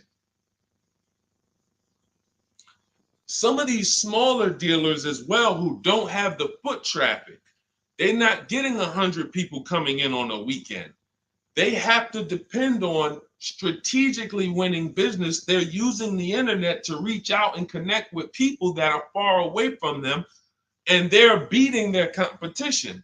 But if you're programmed to go right into your local dealer, you're never going to get their prices. Type a $ if y'all are following. Type a $ if you're following what I'm saying right now. Type a $ if you're locked in right now. Type a $ if you care about your money and you're like, you know what? We're going to unlearn all the things that we were programmed to do. I'm going to tell you here's how we know we were programmed. And if I wasn't in the car business, I'd be just like y'all. That's why it's my mission to teach. You know how we know we were programmed? We never learned to buy cars. We were indoctrinated in a way of buying cars. We didn't consciously make a decision, approached it and said, this is how I'm going to buy cars. We were indoctrinated into how people buy cars, and that's what makes the dealer principals in these dealer groups, Fortune 500 companies that trade on Wall Street and make billions of dollars, because they have a predictable way that they serve the customer. It's not for the customer's benefit, it's for profit. So when you start doing this, and Scott, I just gave you the first 5 steps of our process. When you start doing this, you're going to see that the same people who you thought really liked you, Charlie down at the dealership that he sold cars to you, your parents. When you start making Charlie compete, you're going to see Charlie wasn't really for you. You're going to see that. The same person who, man, we always bought cars from him, but when you start making them compete, things change. Things change dramatically. And that's going to reveal to you, oh man, Charlie, how long you been overcharging me then? How long? See, because one dealer's best offer is not another dealer's best offer. So it's not like Charlie's lying. When he says to you, hey, listen, Ashley, listen, Miss Whittington, I can't do any better than this. This is our best offer. He may not be lying, especially, you shouldn't be there, but we do this, we never talk numbers in a dealership. But once they say that's our best offer, that's their best offer. When you hear from another dealer online, it's a different best offer. Another dealer online, it's a different best offer. And then you start saying to yourself, okay, I just need to find a dealer whose best offer is the lowest among everybody. But we can't stick with one dealer, because you'll never see how much you're overpaying by dealing with one dealer. So that's the process, Scott. That's the start. If you embrace that mindset, you're going to win every time. My 2 favorite words are multiple offers. You want to protect yourself from overpaying on anything. I don't care if you're getting your house renovated, multiple offers. Those of you who's not a good negotiator. Before we go to the next question, because I see we got a lot more questions coming, and keep typing them, and Dolan's going to pull in the next one. Before we go to the next question, who's not a good negotiator? Type me. Not a good negotiator. I know we got some negotiators on here. We got a good amount of people, but who's not? You just don't like it. You're either not good at it. You don't like confrontation. It's just not your thing. Who'll be honest and let us know. It's not your thing. Okay, I see you, Brenda. Okay. All right, I see you, Tony. Okay. I see you. Let's go. Okay, we got a bunch of negotiators. Okay, I see you, Michelle. Okay, they're coming in now. Okay. Multiple offers is, you never have to be a great negotiator. If you embrace multiple offers, you never need to be a great negotiator, because what happens when you start getting multiple offers, you're not negotiating with the person trying to sell you something. You're making them negotiate with the other people trying to sell you stuff. Big difference. When you negotiate one-to-one, you're negotiating with a person. When you make other people get bids and you get multiple offers, now those people are negotiating with each other to win your business. That's how we have deals. That's how we have people like Danielle here, who she got her Audi. She's paying a ridiculously low payment, $550 a month, $44,000 vehicle, no money down. That's how somebody like Sean saves 20 grand off of his F-150 Lightning here. Wrote me in. Now pay attention. Pay attention to what I'm about to tell you about Sean's deal. What's so important is he saved 20 grand, 21,000 off his new F-150 Lightning. But here's the big thing. When I asked him about the deal, I want to find his post. He said to me, no other dealer, I want you to see this. He has shopped locally. Where are we? I think this is it. Okay, hang on. Okay, I'll tell you what he said. He had to go 150 miles out to get that deal. He had to go 150 miles out to get that deal. So what you're going to see from most people who learn from me, and you'll be this way too, you're driving an hour to pick up your vehicle, but it's a great drive because you know the money you saved. You don't mind driving an hour to pick up your new vehicle when you know that I'm saving $5,000 on this hour-long trip. All those other dealers close to me that felt like they owe me, none of them wanted to make me this offer. But this one deal over here, He's beating them by $5,000. I remember this young lady in California. She was buying a Volvo, and she had to fly. She called me. She said, Southern California dealer made me the best offer. They beat my highest offer in Northern California by $4,000. All the offers I got, the best one in Northern California, this dealer in Southern California beat it by $4,000. I said, so what you gonna do? She said, I just got the plane ticket. It was $70. I said, that's what I would have did. So we have to go to where we're saving the money, y'all. This is a one-time thing. You buy your vehicle from who's making you the best offer. You service your vehicle from where it's most convenient. Two big differences. All right, go ahead, Dolan. Shoot the next one up. Everyone who just jumped on, this entire stream is sponsored by my new digital book. It's called Cars from Home, 7 Steps to Saving Time, Money, and Avoiding Dealerships. It's already 5-star rated. You can Google it. For the next 30 minutes, you can get your copy for 75% off. It's my entire blueprint of leasing step-by-step, getting below market leases, getting below market purchases, getting below market pre-owned deals step-by-step, making banks bid for our business step-by-step. Now, 30 minutes only. After 30 minutes, the price goes back up to $97. So you can click the link in my TikTok bio, click that picture of me, or click the link in my Instagram bio, and come back to the broadcast after you get your book. As soon as you pay on that thank you page, I want you to screenshot that. There's a link to open the book right there. So not only will I email you a copy, on the thank you page, you click a link, and that book is right there too. So, and then for those of you on YouTube or Facebook, we have the link showing below. Link in the comments for you, and Facebook, you guys will see the floating link. So 30 minutes, get your copy. You won't pay the $97 price. You'll get yours for $24, and you have everything step by step. You won't have to remember any of this or watch my social media videos anymore. Okay.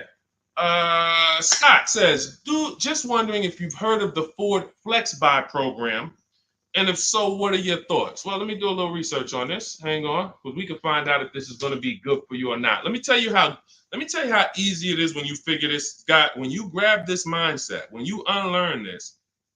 Hold on, they're saying they couldn't hear me on TikTok. Okay. Well, as long as you could, well, I know you guys can hear me here. We're on 2 TikTok channels right now. So let me see here. I'm pretty sure. Give me a, before we hit this question, let me make sure. Can you guys hear me on TikTok right now? Type yes. If we don't want to continue and people can't hear us. So let me know. But I see, these are the people I love right here. I love people who say, I'm going to get to it. Hopped off of TikTok, because we're on 2 TikTok channels, and now on Facebook. She said, I'm getting to this information. I don't care if I got a skim platform. I love it. Okay, so we're good. It must be just this one TikTok channel then that we're having issues with. So it's all good. Let me close this one out, and then we'll keep it moving. Okay, so this is how easy it is to find out if something's worth it or not. Does it make people compete for my business, or does it try to lock me into something? The competition is what saves us money, which is why none of these websites you're ever going to see is going to create competition. I'll tell you about the used car websites. They're not creating competition. I'll tell you that. See, I don't want to skip this, but let's check this Flex Buy program, and then if we have time, I'll explain to you why those used car marketplaces we shop on, it's not competition. They're trying to sell you on variety. But let's check the Flex Buy program, and let's see how this works. Okay. So what is Flex Buy? Flex Buy is a unique payment plan for qualified buyers. Ford Flex Buy program payments start out lower, gradually get higher after 36 months. The Ford Flex Buy program takes the rate on a 60-month traditional loan and extends that rate to 66 months. The first 36 months of the loan, the payment will be lower as compared to the 60-month payment. The last 30 months of the loan, the payment will be higher than the first 36-month payment. Although every reasonable effort has been made to ensure the accuracy of the information. Okay, hold on. Let's see. I'm going to tell you what I don't like about this already, and I need more information. If this is in any way adjusting to the market rate. I'm talking about if the bank says like think about an adjustable rate mortgage. Some people have had a fixed rate and some people have had an adjustable rate mortgage. The adjustable rate is good for the lender because the lender says, all right, here, pay this rate that we agree on today, but in 3 years, 5 years, and 7 years on an adjustable rate mortgage, let's talk about what your new rate is based on what the market rate is. If that's in any way like this is trash. Because the banks will say, all right, well, for the first part of the loan, we're going to do one interest rate. And then we'll look and say, midway through, what's the market rate? And if the market rate's lower, great, you win. If the market rate's higher, then you lose. So here's the thing. When we're getting loans, I'm getting ready to explain something to you guys called the bank bidding war. There's so much money in loans, it's ridiculous. That's why there's people who want to loan you money to buy cars. They don't even sell cars. And could y'all keep tapping the screen on TikTok and running those likes up? Can we get to 1,000 likes real quick? Every time y'all tap the screen, y'all run the likes up and y'all actually help TikTok bring more people over here that need to be here. So I appreciate everybody. And thank you to everyone who hits the like button. I appreciate you. It does matter. Now, the credit bureaus in the United States allow you to do something called rate shopping.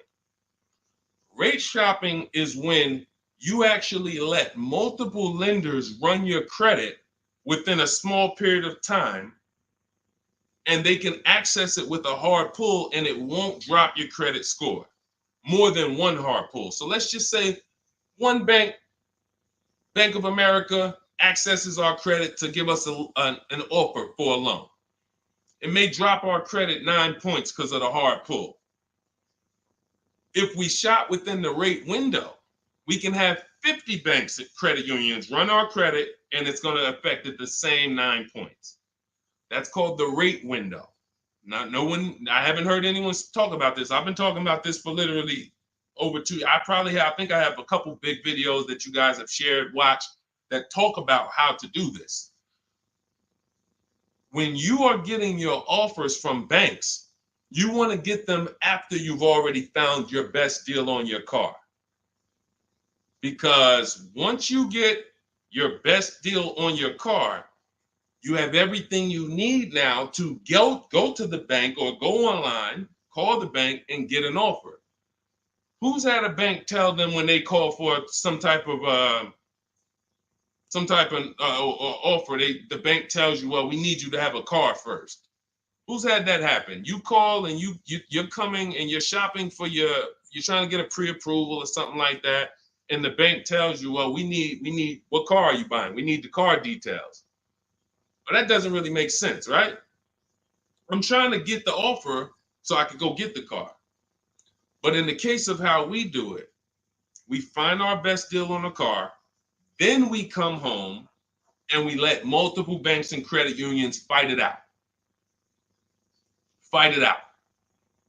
Because I guarantee if this Flex Buy program doesn't allow you to shop for your rate and compare whatever rate they're going to offer to whatever rate you're going to get, you're going to lose with that program. And all they want you to do is see that, hey, well, we're going to give you flexible payments. They're trying to hook in people who just like, hey, that sounds good.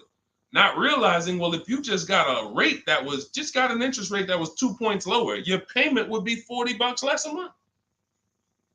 So interest rate shopping, guys, is extremely important. That's why when you get my book, I give you what's called the Bank Bidding War Blueprint.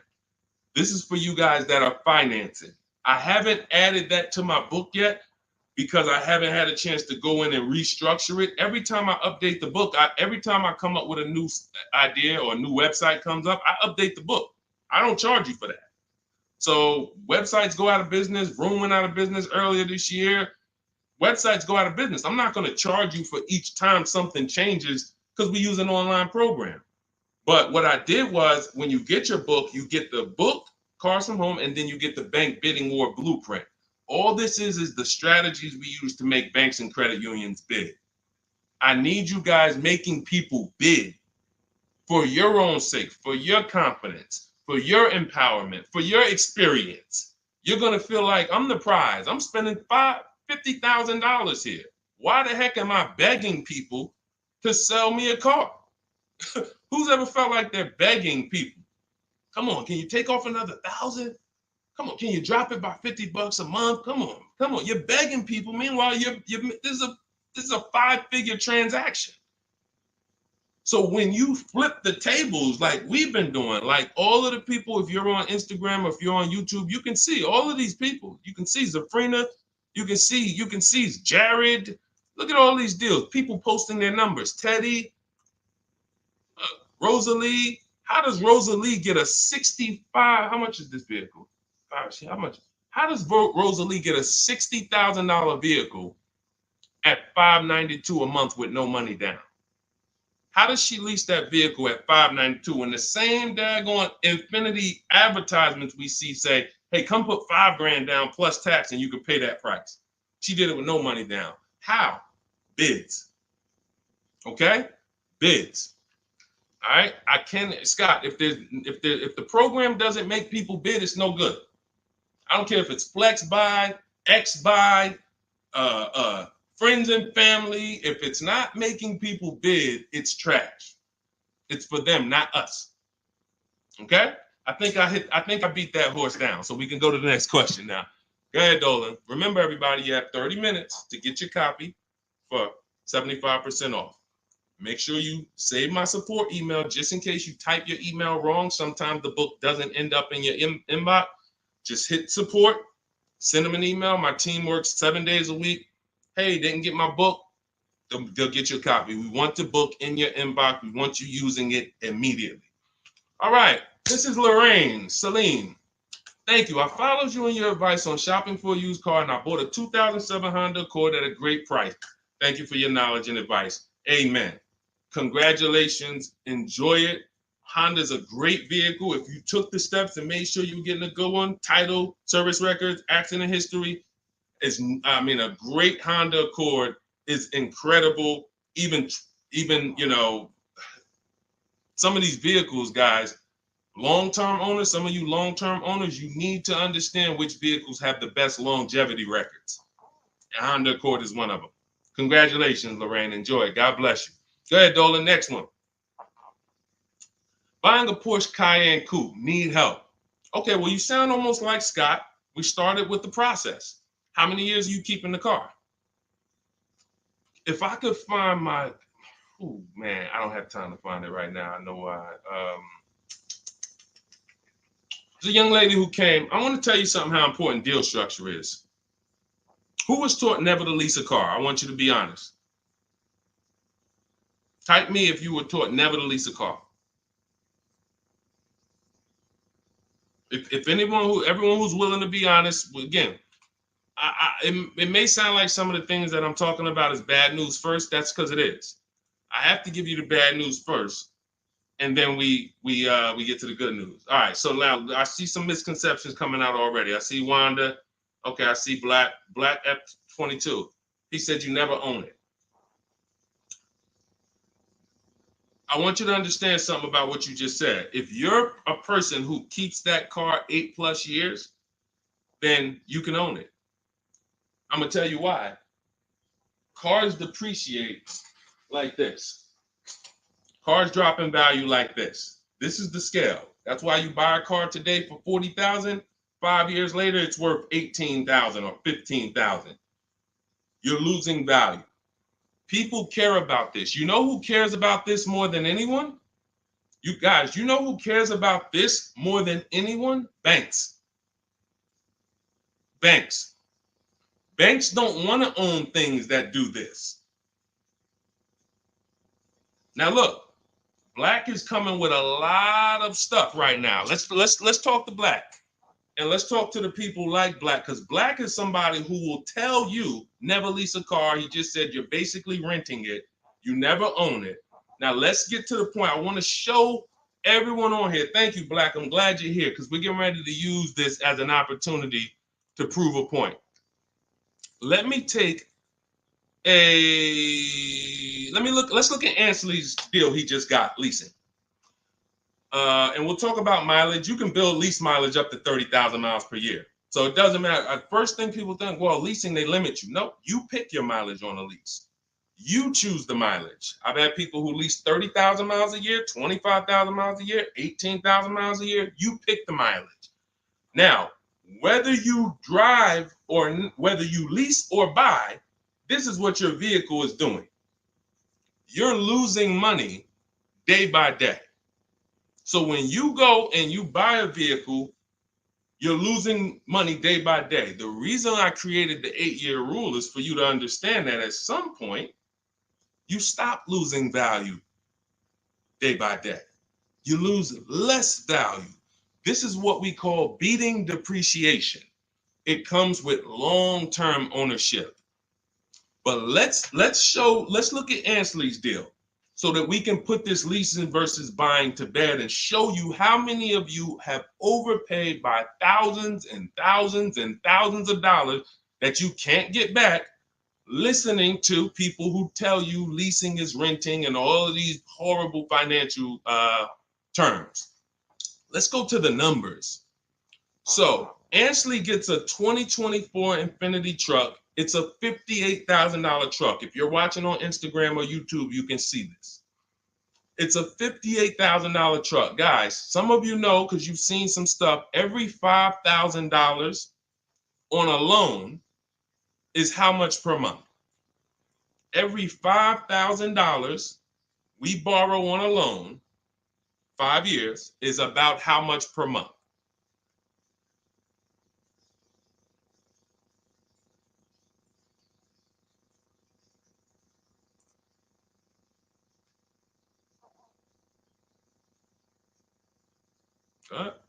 Anybody know?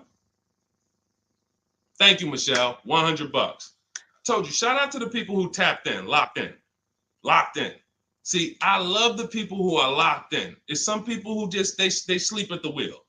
I need the people who are locked in. I'm really only talking to you. Now, that means this vehicle that Ashley went in to get, his $58,000 vehicle, if he would have just said, all right, I want to buy it because I was taught leasing is renting, how much is it going to cost me a month? No money down. Let's figure, we're going to compare apples to apples. No money down, because when you put money down into the deal, that confuses you. That actually makes you think you got a better deal than you really did. When you evaluate deals with no money going into them, it's easy to see where the best value is.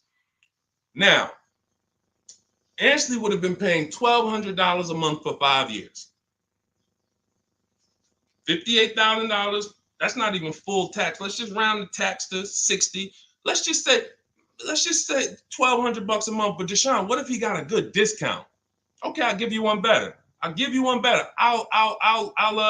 Let's go extra conservative and let's play that game. Let's pretend that he's using my strategies and he found out a way to save a huge amount of money off this brand new Infiniti. He's getting bids, he's using my strategy, but he's not leasing because he's been programmed not to lease.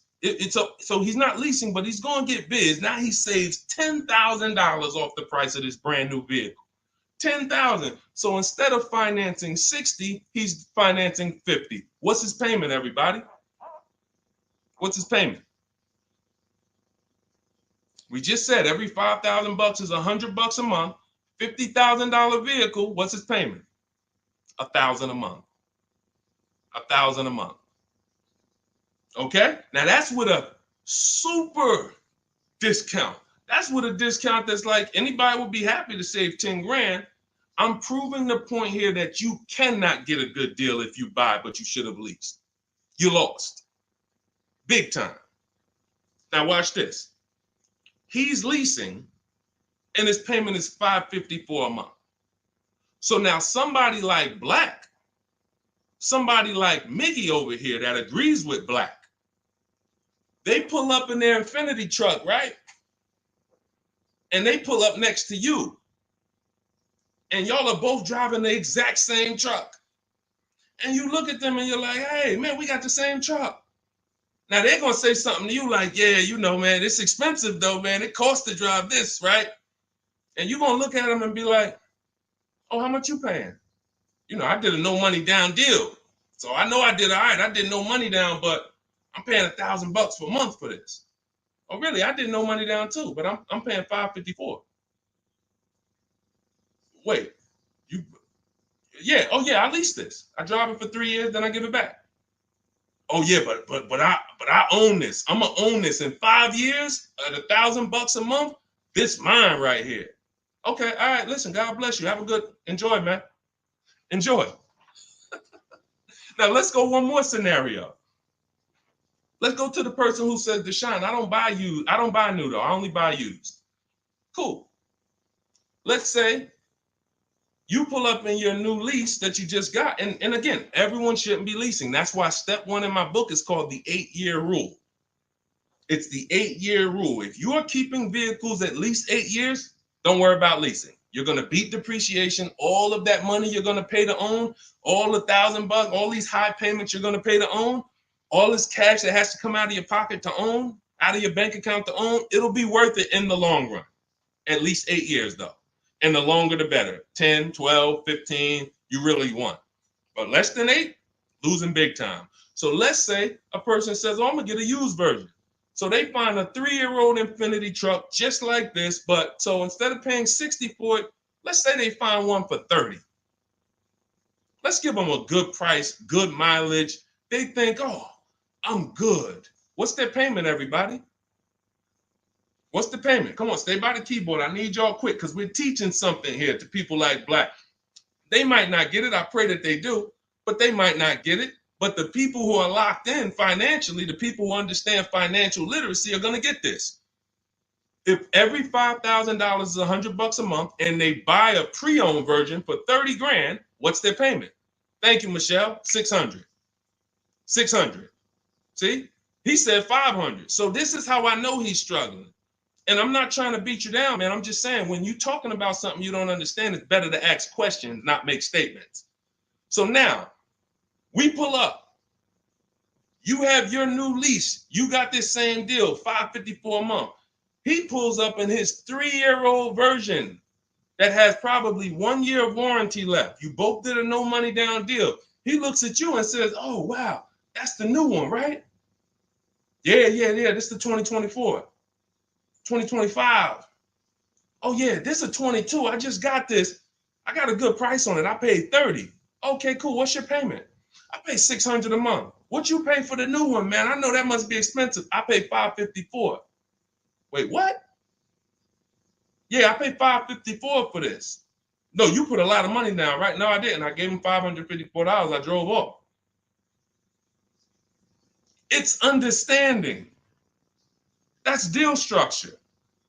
That's why when I came and started teaching 3 years ago, I had to teach deal structure. I couldn't teach people to just go in and buy cars, get great prices. If you get a great price, but your structure is wrong, you overpaid. You're driving cars, you're driving older cars with no warranty. And many of people who've been taught to do this, they never even pay the car off. They trade the car in before they even pay it off. They literally, I used to have people walk into the Mercedes dealer and they look at me and say, Deshone, is that the new version? I'm like, yeah, that's the new one. He's like, I got 3 payments left on this one. As soon as I pay it off, I'm coming to see you for that one. So this is a person who paid these high payments because they wanted to own. They thought they were going to own. As soon as they get their title, it's like running a marathon. Oh, these high payments, these payments are so high, but one day I'm going to pay this car off. And then as soon as you get to the end of the race, you go start another race. It's horrible. It's horrible. And so that's why we don't move into any other step before we get to the buy versus leasing. That's why it's step 1 in my book. So we can sit here all day and compare numbers. There is no comparison to a person who's getting great lease deals versus a person who's buying. It's not even close. We're driving better cars. We're driving, they're usually always under warranty. We're paying cents on the dollar when you know how to get below market leases. I'm not talking about these commercials y'all see. That ain't nothing. We don't pay those prices. None of these people, look, you think Zafrina, who got a Jeep Grand Cherokee lease, and she paid Look, she's paying $527 a month. She's paying $527 a month. Oh no, that's Teddy. Hold on. You think Zafrina, who's paying $579 a month for a $66,000 truck, is ever going to she's not going to let this bad information get to her anymore. She's driving a $66,000 truck. So again, now let me, before we go to the next question, I'm going to just read some things from Black because he's over here typing. And I do want to give him the courtesy of reading because we just used him as a teaching moment. I think everyone learned. If you just got what I just taught about the leasing versus buying, type $, $, $. Just type $. If you got that point of me, see, no one talks to you about payments. They say things like never lease, always do this, always do that. But they never talk numbers. The reason why we go straight to the numbers is because the numbers don't lie. They say men lie, women lie, numbers don't lie. So when we go to the numbers, shout out to everybody. I see y'all. I see y'all. I see you, Wanda. I see you, Tony. I see you, Michelle. I see you, Megan. I see you, Brenda. I see you, Federico. That's the name of the game, is putting your deal on the right foundation so that you know, again, like I said, banks don't want to own vehicles. Think about that. Banks don't want vehicles that are not bringing income in. They don't want a depreciating asset on their books because today it's worth 40, tomorrow it's worth 39,800, the next day it's worth 39,700, the next day it's worth 39,600. That's what a depreciating asset is. They don't want them on their books in the short term. They're in the short-term business. And some of us are in the short-term business too. The only people that are winning long-term with purchases are those of you who keep your cars 8+ years. Because you beat depreciation. All right, so Black said, nah, bruh. Okay. Keyword, no money down. You put 10 to 20% down, then it's a different story. You can't make this stuff up. Let's go. You cannot make this stuff up. Watch this, y'all. Watch this. I just compared 3 no money down transactions on the same vehicle. 3. New, used, new lease. 3, no money down.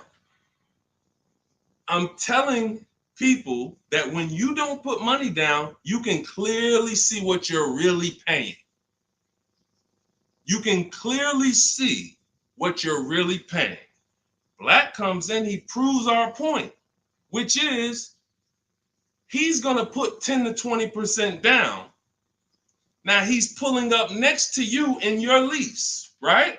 You're $554 a month, brand new, fully warranted, all the latest and greatest features. Now he puts 10 to 20% down on that's $10,000 to $12,000.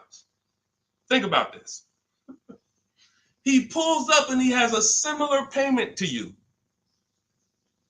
So he feels like we're alike. He feels like we're pretty close. In fact, he may even feel like he's doing better than you because he's purchasing his and you own yours. I mean, you're leasing yours. But watch this. What about that $12,000 you gave him? What about that $12,000 you gave them? That's how people forget. That's why everything in the Car From Home system, when you get the book, you're going to see everything is about shopping with 0 down, looking at offers, and then choosing, do I want to put money down to lower my payment? Money down does not buy your deal. I made a video about this. Some of you have seen it and shared it. People who make a down payment and think they got a deal. You have a deal before you put your money down, or you don't have a deal. A deal means I shopped all my offers, and then I found the dealer who was going to discount the vehicle the most. Now, how do I want to pay for that? Do I want to get a loan? If I'm getting a loan, what do I want my payment to be? Now I'm going to manipulate my down payment based on what I want my payment to be. That has nothing to do with the deal I got, but somebody like Black or people who move like him, hopefully we can help you get over these mindsets. But you have some very, very strong convictions, and you're confidently incorrect. That's dangerous. It's dangerous to be confident and incorrect. Dangerous to yourself and your family and your friends who will listen to this. If you are putting money into deals and thinking that you got a deal because your payment ended up being affordable, you in no way can win. First of all, you're letting the dealer manipulate two things: the price of the car they're selling you and the interest rate that you're getting from them exclusively.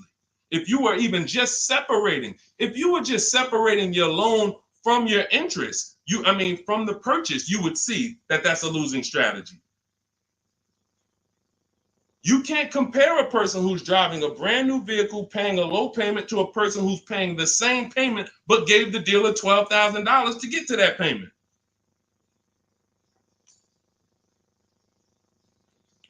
And look, here we go. Now let's get ready for the next question, because Black just said, I believe in the Ramsey rules, not leasing cars, and he's costing you. Now, let me ask you a question. How many years are you keeping your cars, Black, on average? And let's just move on from there. We've given you enough, and you've been great. You have been great. I think we have all learned.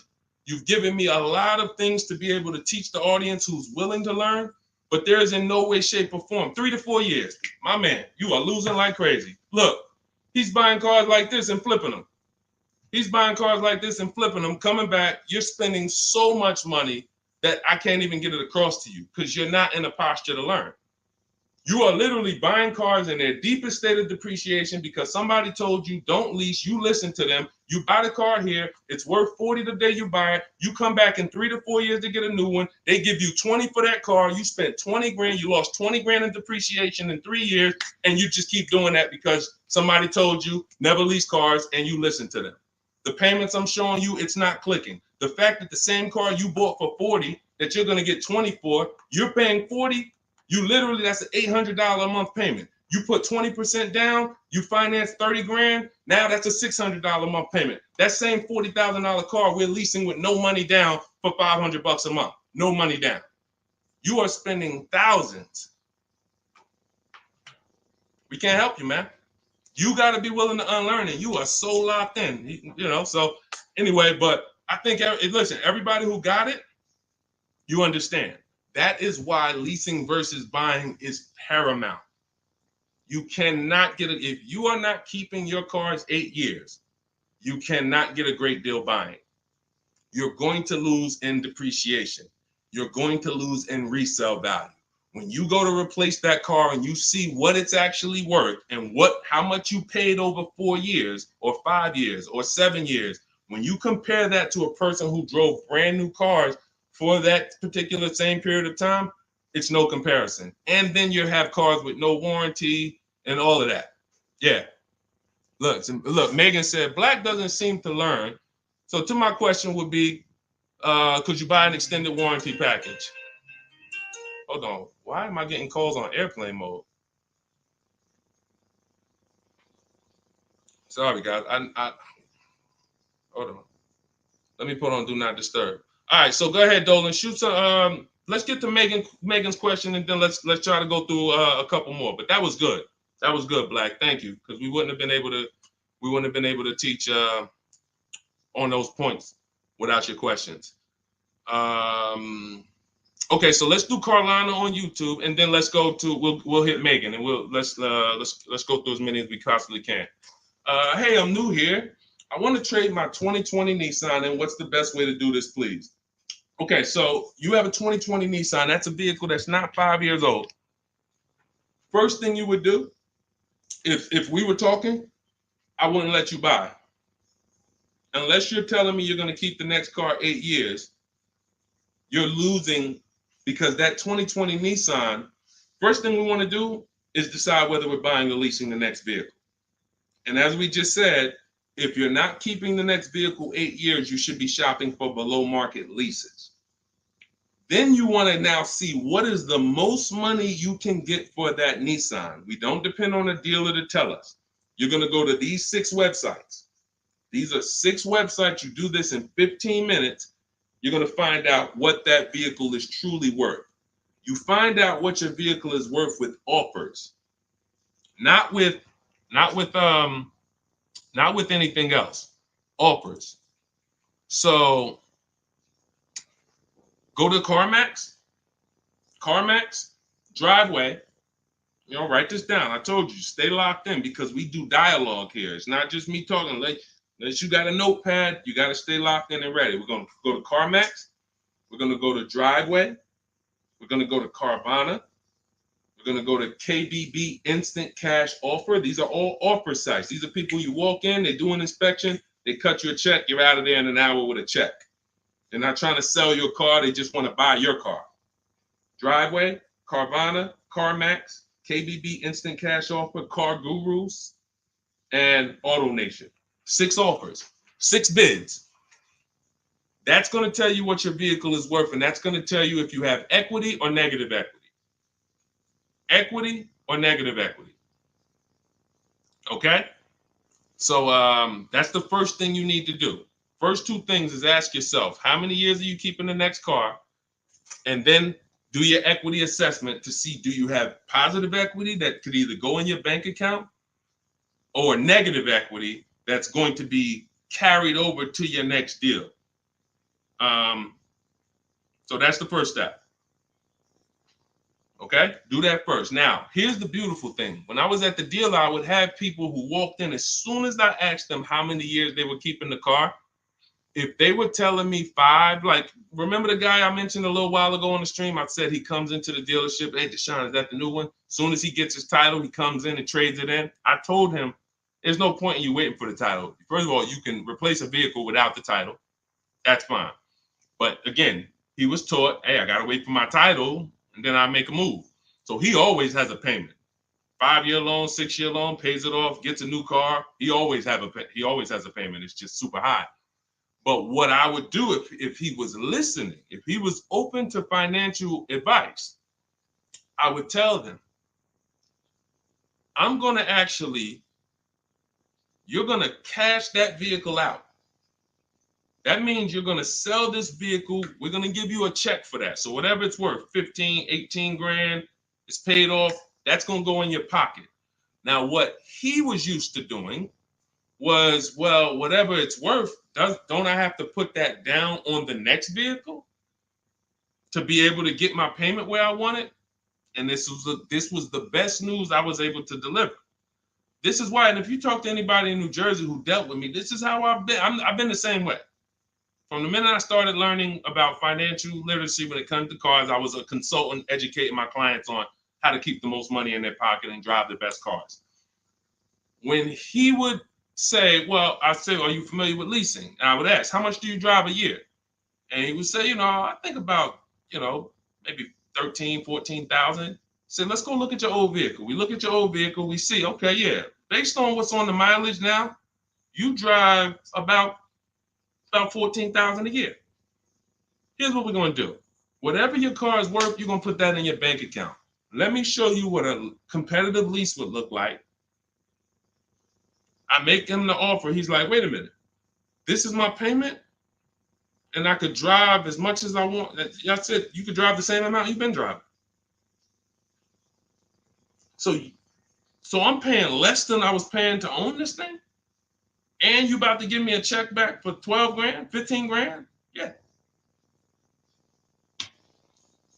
This is what I want to do for the people who have been programmed that buying cars is how you should do it. Again, long-term owners, you should not be thinking about leasing. But here's how I know you need it in your tool belt, because your daughter may not be a long-term owner. Your spouse may not be a long-term owner. Your friend or whoever may not be a long-term owner. See, typically how you do things is how you teach other people to do things. So if you are keeping your cars 8, 9, 10, 12 years, you probably think everyone else is doing that. But your kids or your family members or your spouse, they may want to drive for 5 years, and then they're like, all right, this stuff's starting to go wrong. You said the warranty is up, and this got to cost $800 to fix, $400. Let's just go get a new one. Those are the people who don't have the values to keep a car long term, and you should not be buying cars for them. They should be shopping for. Now, both cases, you need below market deals, but it does not. But knowing how long you're going to keep the car is how you're going to beat depreciation. So all of this is in my digital book, guys. Everything I'm talking about on this stream is in my step-by-step book. A lot of what we talk about on these streams and in my social media videos is what not to do. My book is about what to do. It's like, do this, do this, do this, do this, steps, check it off the list. Next thing you know, you got below market deals from home. There's only 3 things we go into the dealership for: test drive, have our car appraised, and to pick up a car. We are not there to shop. We're not there to get numbers. We're not there to negotiate. We do all of this stuff from home.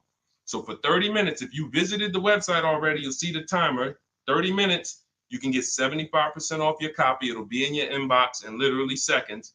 And as soon as you pay, in my TikTok bio, in my Instagram bio, Facebook, we have a link floating for you. You guys should be able to see the link. And then Instagram, we have YouTube, we have a comment pinned for you guys. You'll have the book, but as soon as you pay, you're going to see the thank you page. It says screenshot this page. You'll see my support team email. Sometimes you type your email wrong. Contact support if the book is not in your inbox in literally 5-10 minutes. Also, as soon as you pay, you see a link that says open your book below. So there's 2 ways I'm delivering the book to you. Right there as soon as you buy, but I'm also emailing you a copy. But sometimes, we fat finger the keyboards and there's a letter off. So make sure you hold on to my support team's email and hit them up. Okay, good stuff. Get your copy. Listen, once that clock hits 0, the price is $97, which is still worth every penny. If I missed it, I go back and look. Knowing what I know, knowing what the people know, look at Tiffany. Look at Tiffany's deal. Look at Tiffany's deal. Matter of fact, let's show Vicky's deal. Look, thanks to your books and your methods, I was able to get my new lease for a 2024 Volkswagen Atlas SE Peak Edition with the tech package for $175 per month less than my first quotes. I did it all online except for picking up the car. I put no money down other than my first month's payment and DMV, which is probably $200, and saved over $6,000 on the life of that lease using your negotiating scripts. We have email scripts. This is what I want for you. I want you guys not just getting cars. Everybody's getting cars. You'll see people posting their car. Oh, I needed an upgrade. Look, get a bunch of likes. Hey, had to treat myself. You'll never see the numbers though. I want you, every time you get a car, I want you just as excited about the numbers you got as the car. And this will make sure you get there. Go ahead, Dolan. Shoot the next one up. Okay, Brandon from TikTok. I've lifted the Denali truck. I owe $6,500 on it. It has 163,000 miles. It needs $3,500 worth of front end work. Should I fix it or trade it? I'm the only owner. I would make sure you get a second opinion on how much it's going to cost to fix. Lifted Denali is going to have a low resale value. But here's the thing: the cost of replacement is always more than the cost to fix. Always more. So if you got a truck, and again, your truck, you got a loan on it. You got a loan on it, 163,000 miles. I teach something: you shouldn't have a loan past the 10th birthday on a vehicle. Now you're going into a lot of risk. There's different boundaries we need to follow. But what I would do if I was you is I would make sure I'm not spending more than $3,500 unless I'm getting multiple mechanics to give me an offer. But I would see, what does it cost? What's the lowest I can pay to get this truck running? What if you pay $3,500 and it runs again for another 3-4 years? All day long. Because to get a new vehicle, $3,500 is coming out your house in probably 6-7 months. Which would you prefer? $3,500 one time and I could drive this thing for another 3 years problem free? Or $7,000 or $10,000 a year that I'm going to pay to get a new truck? Keep the cost low when you can. All right. Listen, I'm going to jump off. Everybody, listen, we'll be back for another stream. We went deep today. I think we dug into stuff we've never dug into before. Thank you to Black for, bringing some information to us that allowed me to teach and help you guys unlearn. Everything you need is in my digital book, Cars from Home, 7 Steps to Saving Time, Money, and Avoiding Dealerships. Normally $97. It's 5-star rated. You can Google it. You can see all the reviews people wrote using it. But you won't pay $97 if you get to my TikTok bio or my Instagram bio before that 30-minute countdown expires. You'll get it for 75% off, which is $24. And on YouTube and Facebook, I have a comment pinned for you guys where you can get your copy for 75% off. Use it. Make sure you email me your success stories, and make sure you save my support team's email just in case you type your email wrong. Let's make sure my team gets you your book. All right. God bless you. Keep winning. Keep unlearning. I'll see y'all on the next one.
Hit go live, then we'll roll in. Jasmine from TikTok asks, what do I do when I can't afford the lease after 1 year? Great question. You want to do an equity assessment, see if you can sell it. There's two main ways to sell a lease. You could have somebody assume it. You can go to a site like Shop a Lease, and if you have a good car payment, you could list the car there and somebody could take over it, but it must be a good car payment relative to the deal. If you're paying if you overpaid per month, then you're going to have a hard time getting someone to take over the lease. But if not, you can get rid of it there. Second is, I want you to call the leasing company, ask for your payoff, and then you're going to call, once you get your payoff, I want you to ask them if you have a third party restriction. Those are the two questions you're going to ask your leasing company. And then once you get that number, which is your payoff, you're going to go to CarMax.com, Driveway, Carvana. This will take you 20 minutes to do. Kelly's Blue Book Instant Cash Offer, Auto Nation, Sell My Car, and Car Guru, Sell My Car. You want to get 6 offers. It's very important when you're on those sites. When they ask you, is your car owned, leased, or financed, put owned. That's going to tell you what the market value cash is for your car to get rid of it in a day. If it's greater or equal to your payoff, you can get out of it. If you have a third-party restriction, then you're going to need to take another step and you're going to sell to a local dealer. But you got to see where your equity position is first. Got to see where your equity position is first. All right, I'm going on and I'm sharing the broadcast, and then Dolan, you can queue up the next question. We're live on TikTok, Instagram, YouTube, and Facebook. So we are going to be taking questions from all platforms. The first one came from TikTok. We got a couple queued up on TikTok. So shoot the next one in, Dolan, and we'll get to it. All right, this is another one from TikTok. I have 2 payments left on my lease. What's my next step? Equity assessment.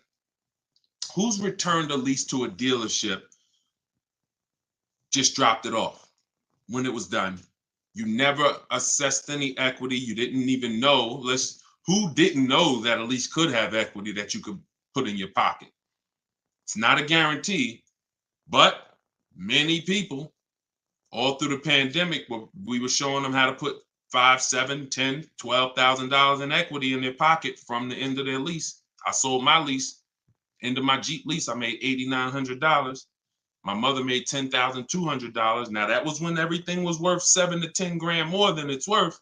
That was when the market was once in a lifetime. But does not mean we will never return a lease without doing an equity assessment. If you've done it, I want you to raise your hand and say, you know what, I turned in my lease. If you ever just dropped it off, you can't do that again. You must know if you have equity, and you follow those steps that I just gave to Jasmine. I think that was Jasmine who asked the first question. That is what's called in my book, In my process, that's the equity assessment. That is what you do.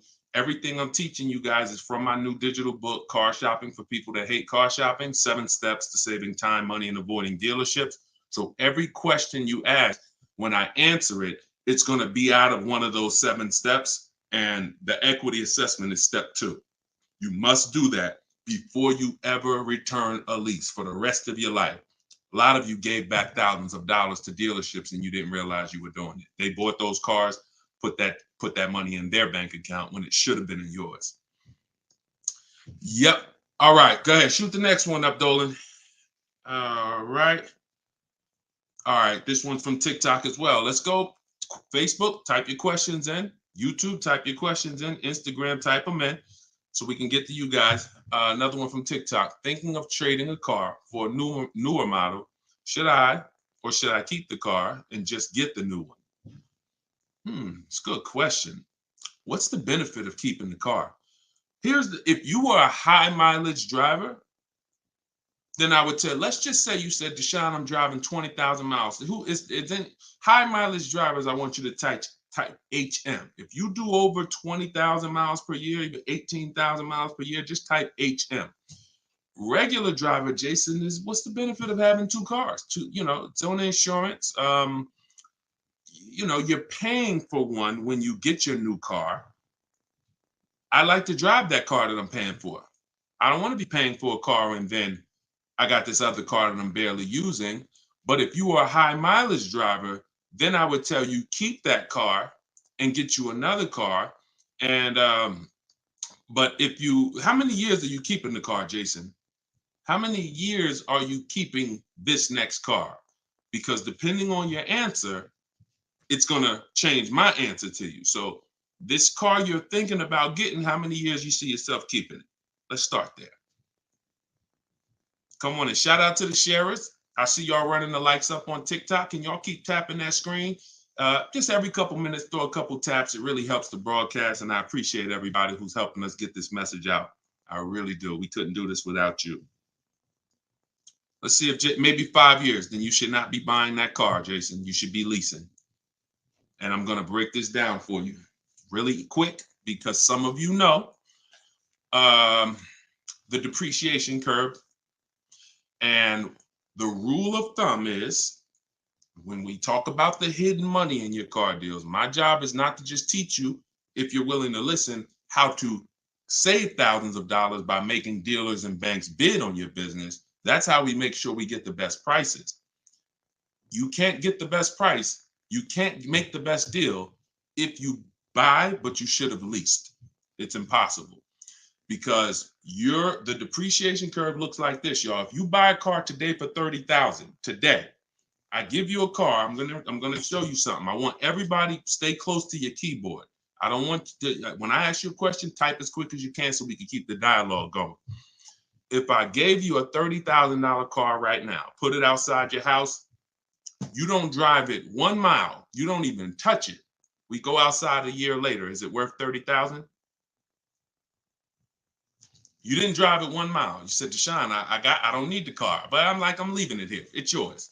You don't drive it 1 mile. Is it worth $30,000? No. So that's your first intro into depreciation, the unseen expense. Let's go a little deeper. If you put 10,000 miles on it, it's worth less, right? If you put no money in it, if you put no mileage on it, it's already lost thousands. If you put 10,000 miles on it, it's worth less, right? High mileage driver, let's say you put 20,000, it's worth less, right? Now what you're seeing is the expense you've been taught not to see, which is depreciation. It has nothing to do with car payments. It has everything to do with that. We've heard people say, oh, cars are depreciating asset, cars are depreciating. What does that actually mean? I'm showing you what that means. I'm showing you what that means. When you're buying something that goes down in value, you have to look at when it's going down, when is it losing its most value, and your goal should be to avoid replacing it while it's losing the most value. How many of you have a car outside right now, outside your house? You've had it for at least 8 or 9 years. Type the number of years you've had it. If it's more than 8, don't type 3, don't type 5. For those of you who have a vehicle outside right now and it's been in your home, in your household for at least 8 years, I want you to type the number of years. All right, we got Jason 10, we got 13, we got 8, we got 20, we got 14. Okay, so we got 10. This is the leasing versus buying question, and there's nothing more important than this to the foundation of your deal. Because if you choose wrong, you cannot get a great deal. And if you're new to this, then lock in for the next 5 minutes, and you're going to understand why. The people, those of you who said, Deshone, wow, Jazzy's 20 years. The vehicle, the value of your vehicle right now, isn't it going to be about the same a year from now? Everybody who just typed, look at and I want y'all to pay attention. If those of you who are like, Deshone, I never keep a car, you might be saying, looking at these numbers and saying, Deshone, I would never keep a car that long. It's not for me. It's not in the cards for me. It's not my style, not my habit, not interested. Perfect. Pay attention. 12, 20. So all of these people, your car will be worth next year about what it's worth right now. What does that mean? That means you have avoided the depreciation. You've won. The depreciation curve normally looks like this the first 5 to 7 years, but it starts to get like this the longer you keep the car.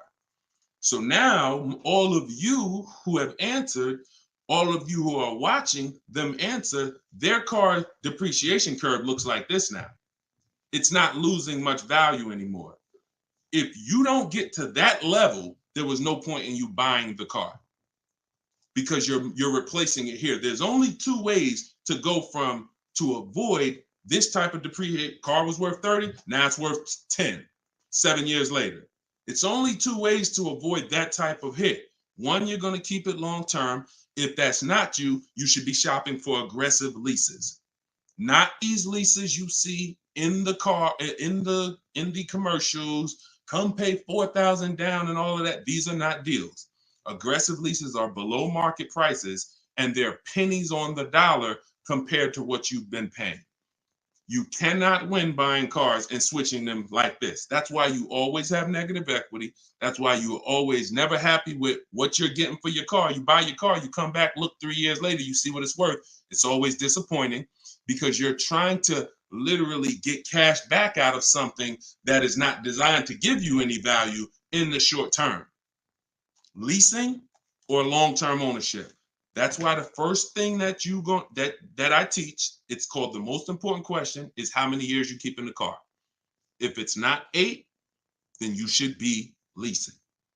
It's not even a question. We'll go deeper on that throughout the show. Anyone who wants to know more about that, you keep asking, because once I open up that Pandora's box, it's like your mind is like, oh, but everything I heard about leasing, I heard it was bad. I heard you can't drive that much. I heard that yada, yada. They bill you for all of this stuff. All of those things, I'm going to help you unlearn because unfortunately, the people who taught you that were confidently incorrect, which is dangerous. Confidently incorrect is you're dangerous to yourself and others.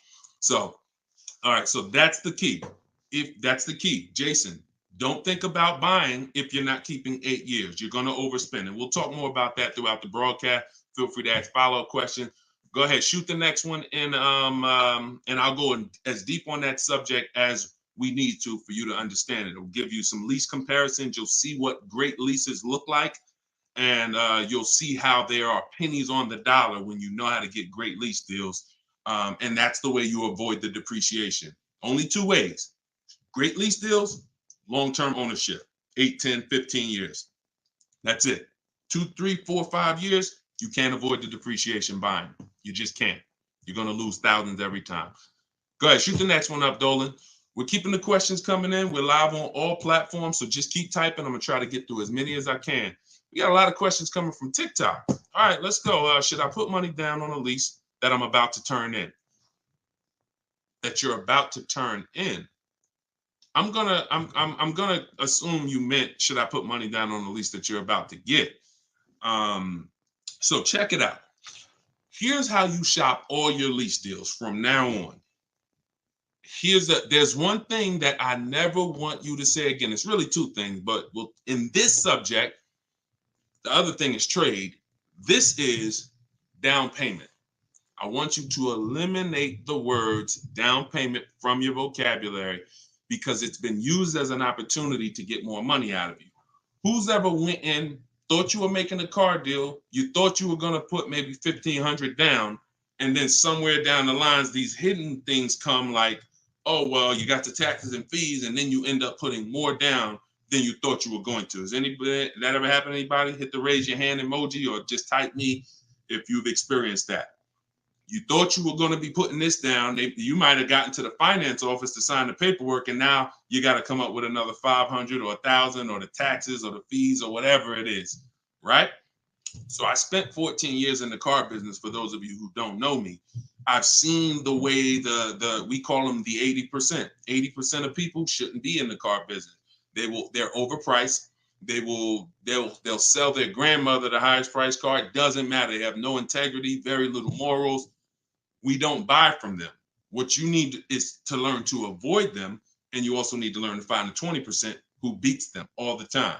So when you shop your car leases, you are always going to shop. You're no longer going to say down payment. You're going to say this: total out of pocket. Total out of pocket. See, total out of pocket means that's what I'm giving you and no more than that. You'll see the difference. Down payment can be, that's my down payment, but what about my taxes and what about, so that gets convoluted. When you start using, hey, I'm only doing this total out of pocket, it's hard for them to switch it up, especially when you're adamantly aware of what that means. This is all the money that I'm putting out of my pocket. You could also say do it signing, but total out of pocket is probably more of a universal term. You shop your leases with 12,000 miles. Now, who was taught they limit you on the lease miles? Who was taught they only give you 10,000 miles? Because this question from TikTok, the person's asking, should I put money down on a lease? So I want to tell you how you always want to shop your car deals with no money down. That's what's confusing you. What's confusing you is when they mix the down payment and start throwing monthly payments, you are now not aware of what you're truly paying for the car, what you're truly getting. And so this is why you use what I'm telling you, you shop my way. You're never going to shop with down payments. That doesn't mean we don't put down payments down, but we do not get offers and we're not out there shopping with down payment money. Okay? So, all right, I see it's happening to you, Fouché. So you're going to get your offers with first month's payment, total out of pocket, taxes and fees in the payment, 12,000 miles per year. Once you do that, I teach in my book, I have a new digital book. It's called Car Shopping for People That Hate Car Shopping, 7 Steps to Saving Time, Money, and Avoiding Dealerships. I teach a strategy called the 25 to 5. We're going to connect with 25 dealers.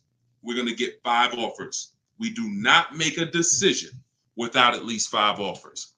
Because once you see, thanks to everybody who's supporting the broadcast with the gifts, I appreciate that. Once you see how different the offers are, you're going to realize you're going to see how much money is in multiple offers. You must get 5 offers because 80% are overpriced. Don't try to change these people. Don't question, oh, listen, why are dealers like this? Why are the 80% overpriced? Listen, Jim Rohn used to say, don't sign up for that battle. Why does the sun come up in the east and, in the east and set in the west? Like, don't sign up for that. Some questions are not worth asking because they mean nothing. Just know that's what it is. Expected. 80% are going to be overpriced. This is why you are not going to get your best deal walking into a dealer anymore. You're going to sit at home. You're going to decide what you want. We call that shopping, not buying. This is step 4 of my process. We have 7 steps. Step 4 is shopping. And then once you decide what you want, you're getting it from home. 90 to 100% of your new car transaction and your leases should be done from home. That's where your power is. That's where you have the power of leverage. That's where you have the power to make multiple people compete for your business, which saves you thousands of dollars. I'm going to give you tons of examples. This works every time. How do we know? It's the way we buy everything else. Everything we buy in life, we go into the grocery store, we need spaghetti sauce. You need laundry detergent. It's a bid. You may not be aware, but I'm going to make you aware. Everyone is bidding for your business. Hey, look over here, Prego. Hey, this brand, Classico. Hey, we're on sale this week. Hey, we have the best. Y'all see what I'm talking about? Everything that we buy, especially expensive items, but even low price items, companies are competing, except in car dealers. They've trained you. They've trained me. If I wasn't in the business for years, I wouldn't know, to focus on one place and think we all have the same pricing. They made you think Nissan, we're a Nissan dealer, we're all the same price. So you might as well not even go anywhere else because we're all the same price. No, we're not. No, they're not. So when you start shopping multiple offers, you can do it by phone. I like to use email. I like to do everything copy and paste by email. But when you start getting multiple offers, you're going to truly see where all the hidden money has been, and you'll see how many of these dealers are overpriced, which is going to just make you say, from now on, I'm definitely shopping online. So but you need to do it correctly. There's some information you must give a dealer in order to get quotes online. And most of you don't know that. That's why you're having problems getting quotes, because you're not giving the dealer what they need to get quotes. So we'll go deeper on this throughout the show. But this is what we're talking about, y'all. This is all in my book. In my book, you have the 7 steps laid out. You could cue the next question up, Dolan. And for our launch, you can get it for 75% off. The book's normally $97, but for our welcome offer, our launch, I said, you know what? We're going to do 75% off for 30 minutes. So when you go to my TikTok bio, you click that link. There's a button that says, get my new book, 75% off. You get yours. You won't pay the normal $97, but it's only for 30 minutes. Once that timer goes down, you go back up to 97. Same thing on Instagram. It's in my Instagram bio. And then we're going to put the link here for you guys here on Facebook and YouTube. All right, go ahead. This one's from Instagram. If I'm keeping a car under 8 years, I like y'all using this 8-year rule language. I like that. I like what I'm seeing, y'all. Y'all really this is really absorbing. If I'm keeping a car under 8 years and will definitely go over the miles, how do I lease cost effectively? You choose the right miles. You never. I was at Hyundai. And I experienced most of what I'm teaching, I learned through being in the dealerships and just watching, paying attention, asking questions, seeing bad situations, and then asking questions to make sure I could help people avoid them. I was at Hyundai. I was a manager for 6 weeks there. And this guy came in and he was returning a high mileage Hyundai lease. It was the first one that I had really saw that I could remember. He brought it back. It had 70-something thousand miles on it. And I was just like fascinated. I said, you lease this? He said, yeah. All I do is lease. He said, man, I'm in sales. I used to buy these cars. You know, I was putting so much money in the cars, all this negative equity. And it was just like, I hated it. He said, once I got exposed to the high mileage lease, I never looked back. I drive this thing 20-something thousand miles a year, 3 years, I drop it off, I get another one. And so I said, okay. Because I had also experienced high mileage people coming back with lots of miles, but a lot of negative equity with it. Hey, Deshone, I'm looking to change this thing. How many miles you got on it? I got, 180. It's all highway. And then you look at what you owe, high mileage drivers. And I'm like, God, man, it's going to be hard because you got all this negative equity. So once he exposed me to that, I looked at his payment and I said, man, he's only paying a couple dollars more, $150, $200 more per month to have all the mileage. That $150, $200 a month is a lot less than the depreciation hit that he's taking. Again, going back to the unseen expense. We already said, we park a car outside your driveway tonight, it's 30 grand. Next, I asked everybody on here, is it worth 30,000 tomorrow, a year from now? If you don't drive it, everyone unanimously said, no, it's not. So even without mileage, it goes down. When you do regular mileage, it goes down more. Somebody doing 25,000, this is how you're destroying the value of your car. But at the same time, the loan is still staying high. So once I saw that you could avoid that with a high mileage lease, that became part of one of the strategies that I teach for high mileage drivers. This is only if you're short term. Pay attention to what Maddie's question said. If I'm not keeping it 8 years. If he was, there's plenty of cars that you can keep 8 years and just put a ton of miles on it. You're not worried about trading them or selling them because we don't trade. You're just going to get the maximum value out of it. In his case, he knows he's not keeping it 8 years. How are we avoiding the short-term depreciation? You do that with a high mileage lease. Second strategy, Matt, this is also in my book. I have 2 strategies for short-term high mileage drivers. That's one way. Shop for your lease, 12,000 miles a year, identify the best bid, and then once you identify the best bid out of 5, you have them adjusted to a high mileage lease. Second is you buy your car, or if you have a car now, you keep that car, pay that car off, and now you're going to go lease your nice car, and that's going to be your second car. I call that 2 cars, 1 payment in my book. That's what it's called. And now you have, because some people say, Deshone, you know what? I want a nice car. I drive a lot for work, but man, I want to get me something nice, but I don't want to just be destroying it. And this strategy becomes perfect for them. This guy who's doing the high mileage lease with Hyundai, that's not a nice car. Especially once it gets up to 60, 70,000, it's not so some people are like, you know what? I want a nice car. I'll have my mileage car. I'll do, half the mileage on that. And then I'll go and lease me something and I'll do half the mileage on that. And so it's a beautiful thing. You got your nice, beautiful car and you got your mileage car and you split it, payments affordable, and you're not dealing with all this negative equity like you've been used to dealing with as a high mileage driver. High mileage drivers are getting killed with some of the worst because you guys are just killing the value of your cars. You use either one of those, you're going to love it. Both in my book. So if you want that step by step, it's in there. Some of you are like, Deshone, this is great. I don't want to try to remember all of this. In my book, it's right there for you, laid out step by step. You can get it for 75% off in my TikTok bio or my Instagram bio, or just scan the QR code on the screen, or go to DeshonesBook.com. Either way, get you 75% off. Okay, shoot the next one up. That was a great question, man. Shoot the next one up. Let's get through as many as we can. This one's from Instagram. Would you recommend leasing business vehicles? Well, that's a question for your accountant. Whoever is going to be helping you benefit from having vehicles in your business name, that's the person you should be asking, which is most likely your accountant, whoever does your taxes. Here's what I can tell you, and I'll keep this very quick. Many people are putting cars in their business name with no business, or no business that requires a car. Be very careful.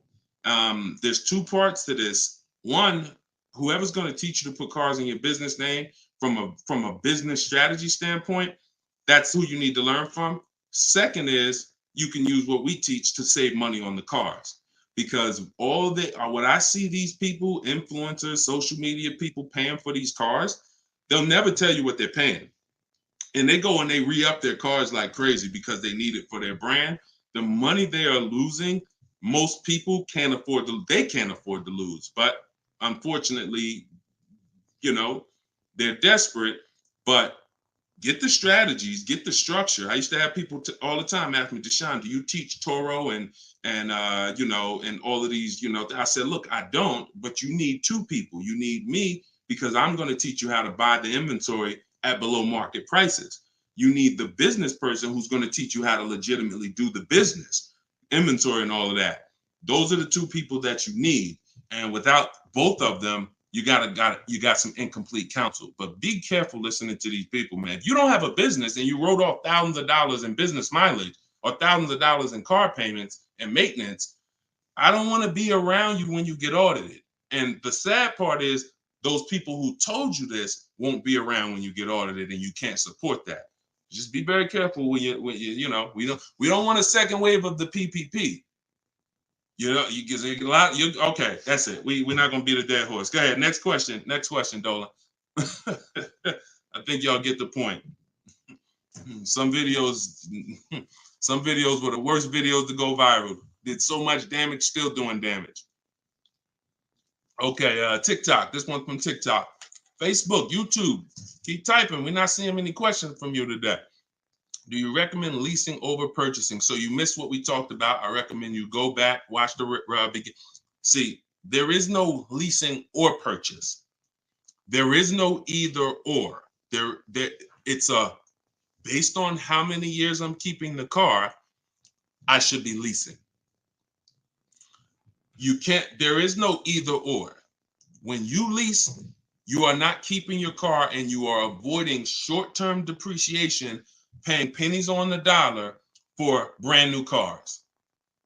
That's not going and paying what they have advertised or walking in a dealership and say, hey, work me up a lease deal. That is not what I'm talking about. When you add up the payments from doing that, you're going to see you overpaid. You probably broke the 1.5% rule and you paid too much for a car you're giving back in 3 years. What I'm talking about is aggressive lease deal. Look at this.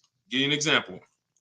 I'll give you an example right here. So, and this one, I love to use her because she was in the middle of the pandemic. Middle of the pandemic, people were out here buying Kia Tellurides for just $5,000, $10,000 over sticker. Bonita got hers in 2020.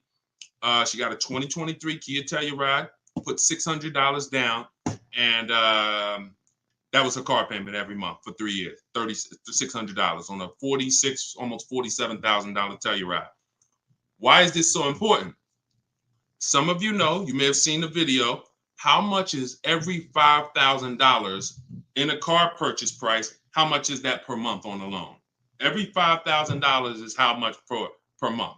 So we're going to compare Bonita's incredible lease deal she got to someone who bought this same vehicle to show you that if you should have bought, but you lease, if you should have leased, but you bought, there's no way to win. It's over.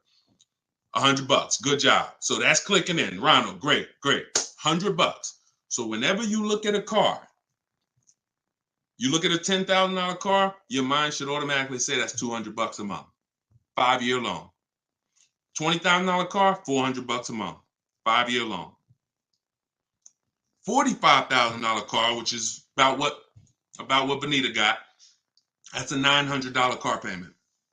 So there's people driving this car. We're not even taking into account the taxes and anything like that. That'll put it up probably about 40.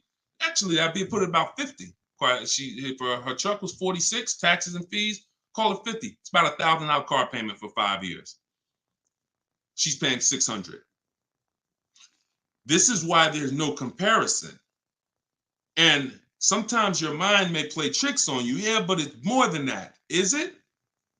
If you and I both drive out the same lot, same exact vehicle, you're paying, we're not putting any money into the deal. See, I want to make sure I keep you on track when you're not, neither one of them are putting any money into the deal. They're literally just going in, no down payment. All right, what's my deal look like? $600 a month, great lease. $1,000 a month, 5-year loan, no money down. So when we leave it the same, if I'm paying $1,000 and you're paying $600, is there any question of whether you're winning right now financially? Same vehicle. So as we drive, the only way you can eventually win, or I could eventually win if I bought, yeah, I'm paying $1,000, but I'm going to keep this vehicle long enough. So in 10 years, my Telluride is going to maybe worth $9,000. I kept it 10 years. It's worth $9,000 out there, but it's not losing value anymore. It's been in my household and I was able to outlive the depreciation. So now I win. Doesn't mean you lose. See, it's not like, oh, well, you lost, you should have bought. No, Bonita knows I'm not keeping 10 years. I'm not keeping 8 years. That's not my goal. Therefore, I'm going to shop for great lease deals and I'm going to pay pennies on the dollar compared to people buying. And that's my win.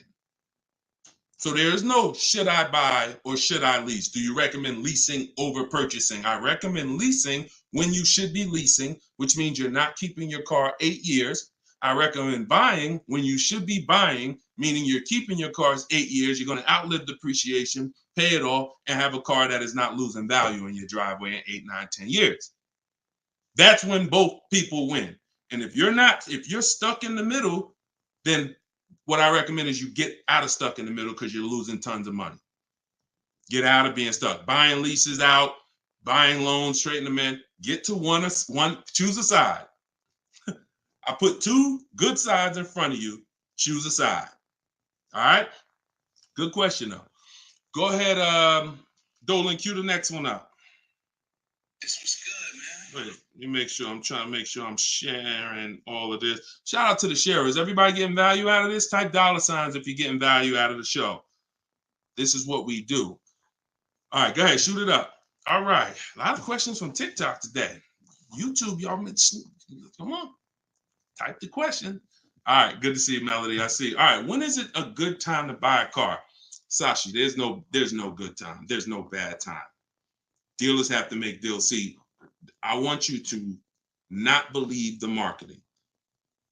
What I want you to also do is I want you to pay attention when we do these shows. Pay attention to I don't want you shopping in an emergency situation unless it's an emergency. What does that mean? If your car was totaled, stolen, then it's an emergency. You got a couple days, no problem. You can use what's in my book. You can get bids. As long as you get multiple offers, you won't overpay. If you have your back against the wall, that's going to happen every now and then. Multiple offers is the key. If anybody had to go buy a TV right now, I said, look, you got 48 hours, you got to get a 100-inch TV, and you got to get a great deal on it. Is anybody worried about overpaying for the TV? Anybody on here? In 2024, is anybody worried? Dad, man, I only got, back in the days, it might have been like, oh, shoot, 48 hours. That might not be long enough. But you know where to go. Amazon.com, BestBuy.com, Walmart. I'm going to find the best deal on a TV. What I'm telling you is that's the same way you approach car buying. The more you do it the way you shop for everything else, the more you're going to see, oh, this is a lot easier. I'm in a lot more control. I eliminate buyer's remorse. So so even if your back is against the wall, if you're shopping, buying, you still should be getting multiple offers to make sure you're getting the lowest in the market. I'd say at least 5 because 80% are overpriced. Now, if you have time, then what you should be is in the market early. I teach something called 2 dates. The as soon as date, no later than date. As soon as date means soon as you can make a deal. Don't look at offers until you can make a deal. Don't entertain it's a waste of time. You might say, Deshone, I'm waiting to get this promotion at work in May. Then I'm a car shop. Should I look at deals now? Makes no sense. You can watch the market, but it makes no sense to entertain offers because you're not in a position. So as soon as you could accept an offer. Now that might be today. Then no later than date. That's the deadline. The gap in between that is your leverage. What does that mean? The ability to say no. See, you're about to start shopping in a way where you can say no, and the people that are walking into dealerships usually have put themselves in a position where they can't say no. So they're walking in saying things like, I need a car right now. My lease is up. If your lease is up, call, get a free extension. You shouldn't be shopping with your back against the wall. They're walking in saying things like, man, nobody has cars. That's because one dealer they walked in didn't have cars. Maybe they went to a second one, didn't have the color they want, and they're like, man, nobody has cars. They're broadcasting that energy, which is actually that's going to cost you. When car salesmen take it from me, I was in there every day of my life for 14 years. Not every day, we had days off, but when you say things, we're trained to hear them. No one has cars. That means the price just went up. If I have a car, you're going to pay more for it. This is what the 80%, this is how the 80% think. It's a mind game. So you don't want to be there. You want to be at home. And when you have the ability to say no, now here's what you do. You reach out to dealers for your offers and you're telling them, hey, I can make a deal right now. This is what I'm looking for. But I don't need a car until July 3rd. See, that's power. That means, hey, if I got a car coming next month, I can talk to this person about it. Most times a person walks in, they need a car this week, next week. That means whatever's on the ground, that's all we can talk to you about. But when a person has been proactive in shopping, which is what I want you to do, which is what I'm going to teach you to do, it's all in my book, and it's everything you'll hear me talk about, is when you have the luxury of time, it benefits us. We make our contacts. A dealer might say, look, I don't have a car right now, but I got one coming in 6 weeks. Is that good for you? Yeah, give me an offer. Absolutely. Now, we don't talk. So I'm telling you, you could do it your way, which is call. I always say, ask for sales managers if you're trying to get offers online. If you're trying to get offers from home, we need at least 5. If you're going to do it my way, if you're going to get deals like Danielle and like the people you see me broadcasting the show, you get it at least 5. Sometimes we get 10. I think somebody we showed the other day had 10 offers. So the point is, if you have the luxury of time, you want to use it. Don't be sitting here saying, man, I really can make a deal now or 3 months, but no one knows that. And then you wait until you only need to make a deal in a month. Now you start contacting dealers. You've given away some of your leverage. And if you're shopping for a used car, you can watch the market. When you start looking and you can see, man, I've been watching these cars for 45 days. I see the prices. When I first came, the low side of the market was like 26. Now I see that low side is about 24, 25. So these are things you can't do when you're shopping when you need a car. So there's no good time to buy a car because dealers want to make deals throughout the month. But there is a bad time if you've used up all your leverage. And if you've used up all your time, then you must do multiple offers or you're going to get killed. Sorry to say, there's no other way to say it. If you don't know how to shop multiple offers and you walk in needing a car in 2 days, you are going to overpay. So multiple offers is always the answer. All right. Go ahead, shoot the next one up, Dolan. Great question. This one's from YouTube. I'm only able to get a rental for delivery work. Is there any cons to this method?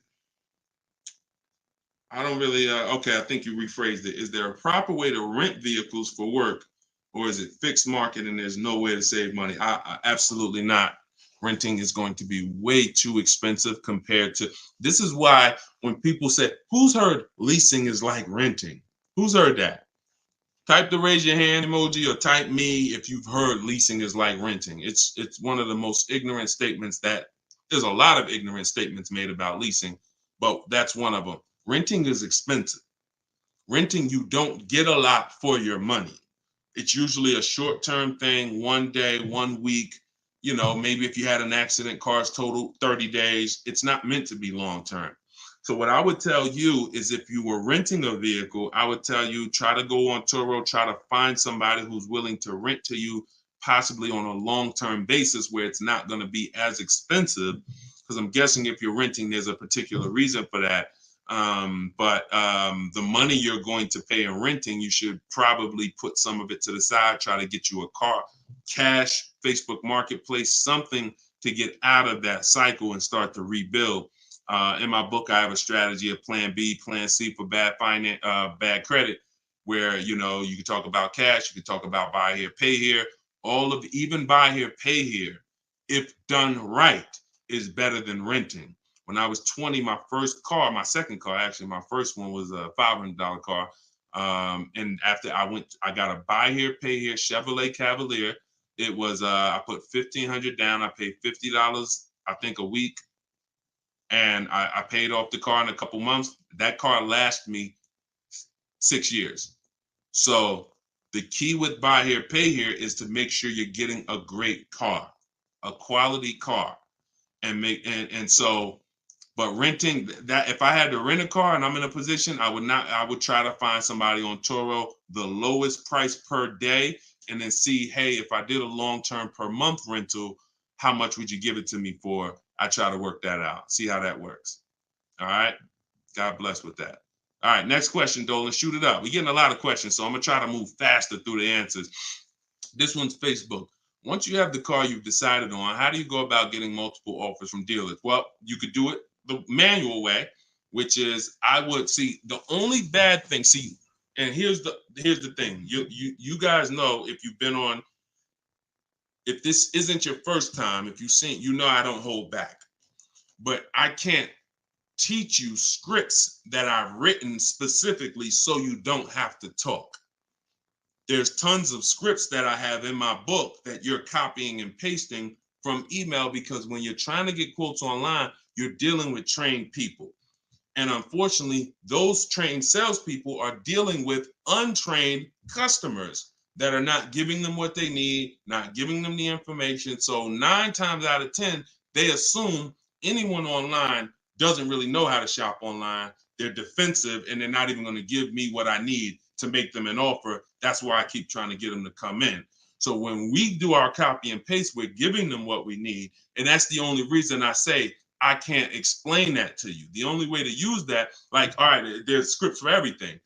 There's 3 levels of contact when we're contacting online. This is my 25 to 5 strategy. You're using this for new cars and leases, not used cars. Different strategy for used cars. New cars and leases, you're using my 25 to 5 in the book. And what that is 3 contacts. First, we got to let the dealers know what we want. We contact 25 dealers online with a copy and paste template, tell them what we want. We need to tell them what we want. We need to tell them what our deadline is as soon as we can buy a car, which would be today, because we don't contact if we can't buy today, and then our deadline. And now you're going to have responses. Hey, when can you come in? Hey, when can I? Hey, when can we have a phone call? Hey, whatever. So because I used those scripts, I was able to write responses. I had to use those same scripts. Hey, Mrs. James, thanks for the inquiry. Hey, when we have I'd love to help you with this. I have a car. What would be better for you for us to talk? 1 p.m. or 4 this evening? I had to use those scripts. So I was able to write the responses to them. So we copy and paste. Now, the key is whether you're doing it that way or whether you're calling, the first key is, do you even have a vehicle I'm interested in that matches what I want? So in that initial contact, we're telling them exactly what we want. Color choices. Hey, I'm open to black, blue, gray. I'm open to a sport model or a touring model. I'm open to this. Like, this is what I like. You have to tell them that, or there's no way for them to search the inventory and get you and even see if there's a match here. So once we do that, that's your first thing. Do you have a car? Now, the benefit of doing the 25 to 5 is we're shopping out of 25 dealers' inventories. So we're giving ourselves the absolute best shot of finding something where we don't really deal with, oh, I went to this dealer, they didn't have a color I want, they didn't have the trim I want. If we contact 25 dealers and there's no inventory, that means they're either in between model years, which means, okay, maybe the 24s got sold out, 25s haven't come in yet, we're on that bridge, or it's a rare car, hasn't come in yet, or it's a very rare car. See, that's different than you believing the car is rare because you visited 1 or 2 dealers. Once we contact 25, if the color, we're reaching out for a pink one and the dealer is saying, hey, we don't really have that color, that's when we know. So shopping out of 25 dealers, we get the best shot. We're trying to find who has a car. Second thing we're going to do now is we need to send a quote request. When we send our quote request, we're telling them what we want. If we're buying, we're looking for all cash price because we're not doing taxes. We want a bottom line price. And we're getting that from at least 5 to 7 dealers. Because when you shop correctly, remember this, when you truly have shopped multiple offers correctly, you're going to see at least a $3,000 to $5,000 difference from your lowest offer to your best offer. I've been working with people around the country. We're 2 million followers. We have 1,700 people we've worked with personally since 2021. That is the consensus. 3,000 to 5,000 bare minimum. And in fact, some of you who are looking for higher price cars, you look at somebody like Kimberly. Kimberly used multiple offers. Her Maserati she was shopping for, she picked it up a little while ago, $86,961 vehicle. They offered it to her for $66,261. Deshone, that sounds crazy. She saved 20 grand.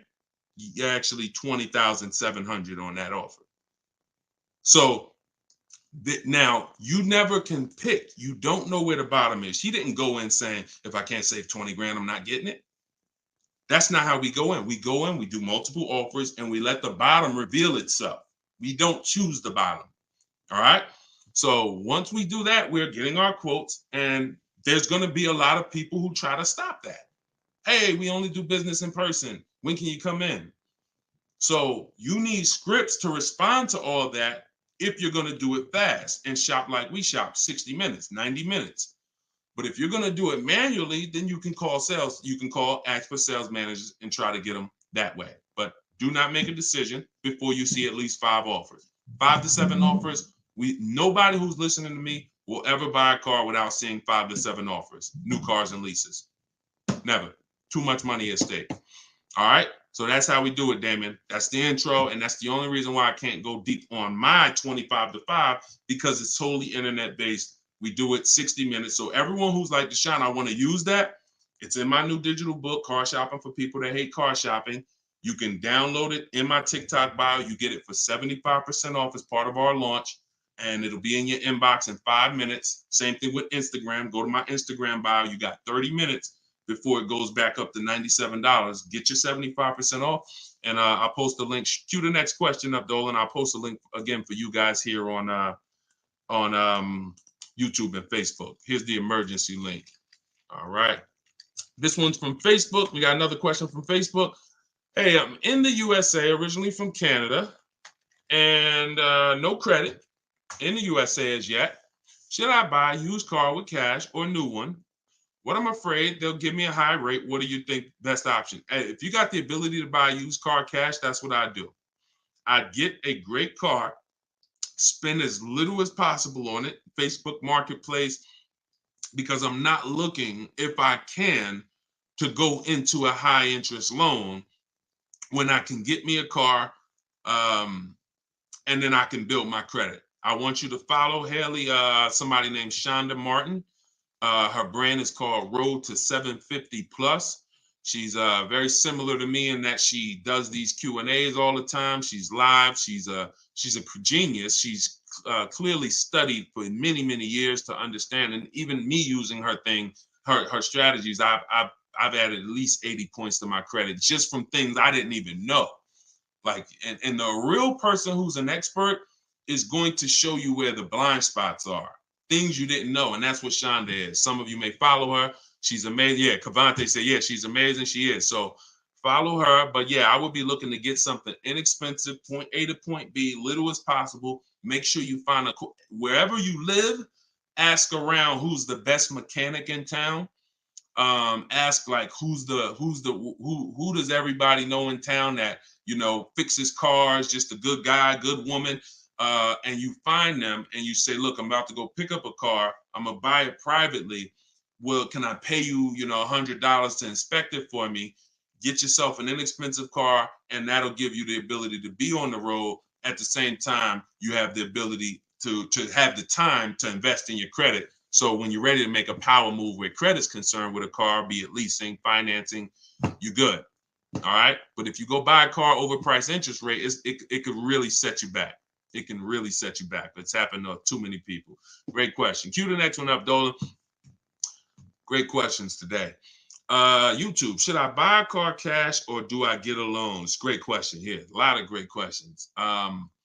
This is a matter of, look, nothing that I teach is really one size fits all. That's been the problem. 8-year rule, absolutely. If you're not keeping 8 years, that is one size fits all. That's why it's called a rule. You should be leasing if you're not keeping your cars 8 years. If you're buying, you should be keeping them more than 8 years. But when it comes to the cash or loan, here's what I've experienced. And the people who pay cash or don't pay cash, this is kind of what weighs it for them. What are they doing with, what are you doing with your money? Is your money making you money? If your money is making you money, I would have people come in the dealership, clearly had the ability to pay cash, because I would ask them, you know, so how are you paying for the car? And they say, you know, I'm thinking about, you know, writing a check for it, but I'm, you know, what are the rates? And if we had a special interest rate from the bank, like 0% or 0.99%, 1.99, 2.99 even, they'd usually take the bank's money so that their money could keep making money for them. So if that's you, and the rates are low, that's why whenever we shop for a car, you always want to check, are there any special interest rates? That's the first thing. I teach something called the bank bidding war. It's not just dealers that bid for our business. It's banks and credit unions too. So in the bank bidding war, there's 3 rounds. The first round, though, is checking if there's any special interest rates, because if there is 0.99 or 1.99, no one's beating that. Therefore, the rest of the rounds are non-applicable. So if you can use the money cheap, that's when you use the money and you let your money keep working. Now, another person, a different person, Deshone, I'm not really investing my money. You know what? I just kind of like to keep things to a minimum. I got my cash over here. Okay, then. I would still, if the money was cheap, consider it, because we could be coming into days where cash on hand becomes a little bit more important. But it's really about the cost of the money. If rates are high, 6, 7, 8%, 9%, 10%, then you want to put as much down on these cars as possible. If you're buying them, you want to put, you want to pay them off if you can, because the money is expensive. So it really depends on the cost of money.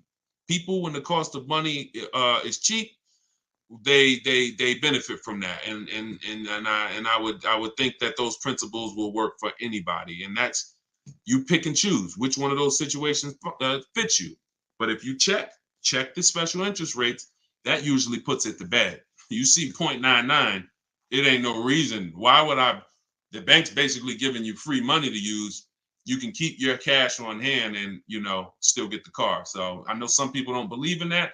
They don't believe in interest, but here's the thing. There's something called opportunity cost. Interest is not the only loss. When you're talking financially, opportunity cost is important. When you put 30 grand in a car and it gets you, we already talked about this. Cue up the next question, Dolan. Depreciation curve. When we start talking about financially making decisions, a lot of people see, if I put 30 grand cash into this car, what is my cash worth in 6 years? $30,000 car, what is it worth in 6, 7 years, y'all?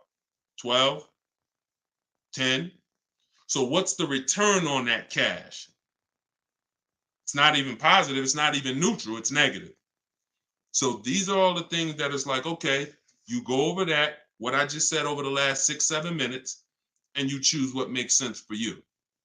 But I'm never going to give you one size fits all formulas. That's what has failed you. Always do this. That's what has failed you.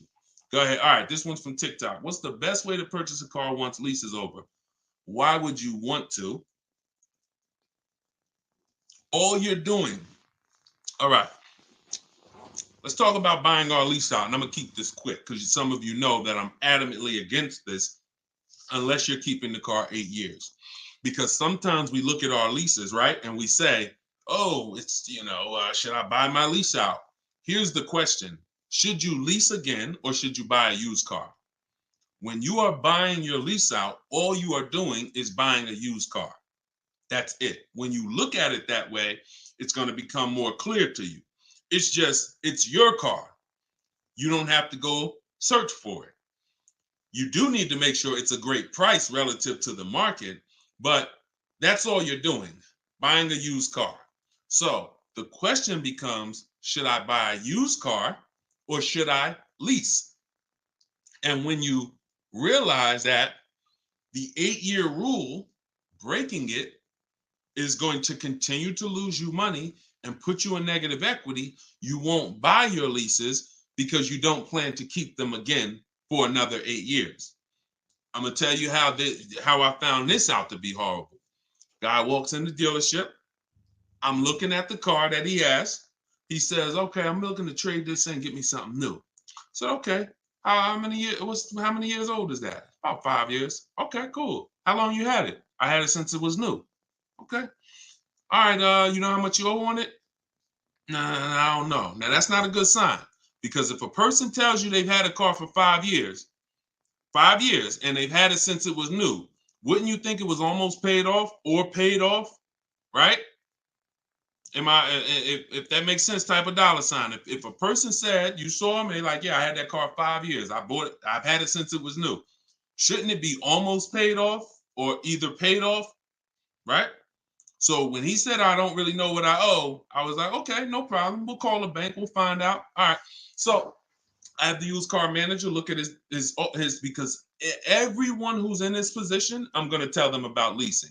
So I'm looking forward to that, because once I tell them about leasing and I show them the numbers and like, hey, you keep trading these cars, look how much you're going to save. And some people will come in and their car was paid off. And I'm like, good thing is whatever that car is worth, you're going to get all that back. You're not putting it into your deal and using most of it as a down payment. So I've literally changed people from financing or buying to a lease, giving them a check back for their whole car that they was coming to use as a trade, and they get a check for $12,000, and then they leave with a lease with no money down or little down, and they're like, yo, this is great. So I'm thinking I'm about to lay this out for him. And so used car manager goes, looks at his car, may say like, okay, I think the car's probably worth about 18. Okay, perfect. So let me call the bank, find out what he owes. Hey, how are you? I'm calling for Mr. Johnson here. Yeah, he's interested in replacing his car. We need his payoff. Okay, the payoff is 18,000. Wait a minute. How the heck is the payoff 18,000? Hey, Mr. Johnson, they're saying you still owe 18,000. Dang, it's that much? Yeah, I didn't know it was that much. Wait, I thought you said you had the car since it was new. Yeah, I did. You know what happened? We leased it for 3 years, and then we had bought it when we bought it after the lease. That's how I learned how bad this was. So I'm like, okay, because when you buy your car off lease, most people, you're going to need a 6-year loan to have a similar payment. So if your payment was 400 and you buy the lease, you're typically going to need a 6-year loan to have around the same payment, right? So picture this, 3 years to lease it, then you get a 6-year loan. 6 plus 9 is what? 6 plus 3 is 9. Anybody on here signing up for a 9-year loan on a car? Anybody? We got a lot of people on here. Anybody on here signing up for a 9-year loan? No? Okay. Room's quiet. So we've never signed up for a 9-year loan. Look, she said, heck no. Right. We never signed up for a 9-year loan, 9 years of payments on the same car. Yet when we buy our leases, this is what's happening. So you look and say, all right, you bought your lease, you put 6-year loan, so you leased it for 3, then you paid it for another 2, that's 5. Now you're tired of it. Yo, man, I've been in this car, let me go trade it. Problem is, you still have 4 years left of payments. That's why buying the lease is horrible. One situation where it makes sense, if you're keeping it 8 years.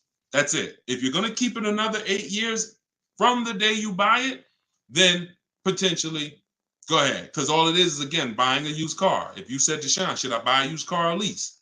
How many years you keeping it? I'm keeping 8, 9. Buy the used car. Don't lease. So preaching the truth. Thank you, Kevin. I'm glad, man. And hopefully these stories will stick in your head. So when you encounter these situations, you know, when someone says to you, hell, man, I'm thinking about buying a lease, you'll never forget the story. So this has nothing to do with getting the best deals. This has everything to do with having the best deal structure.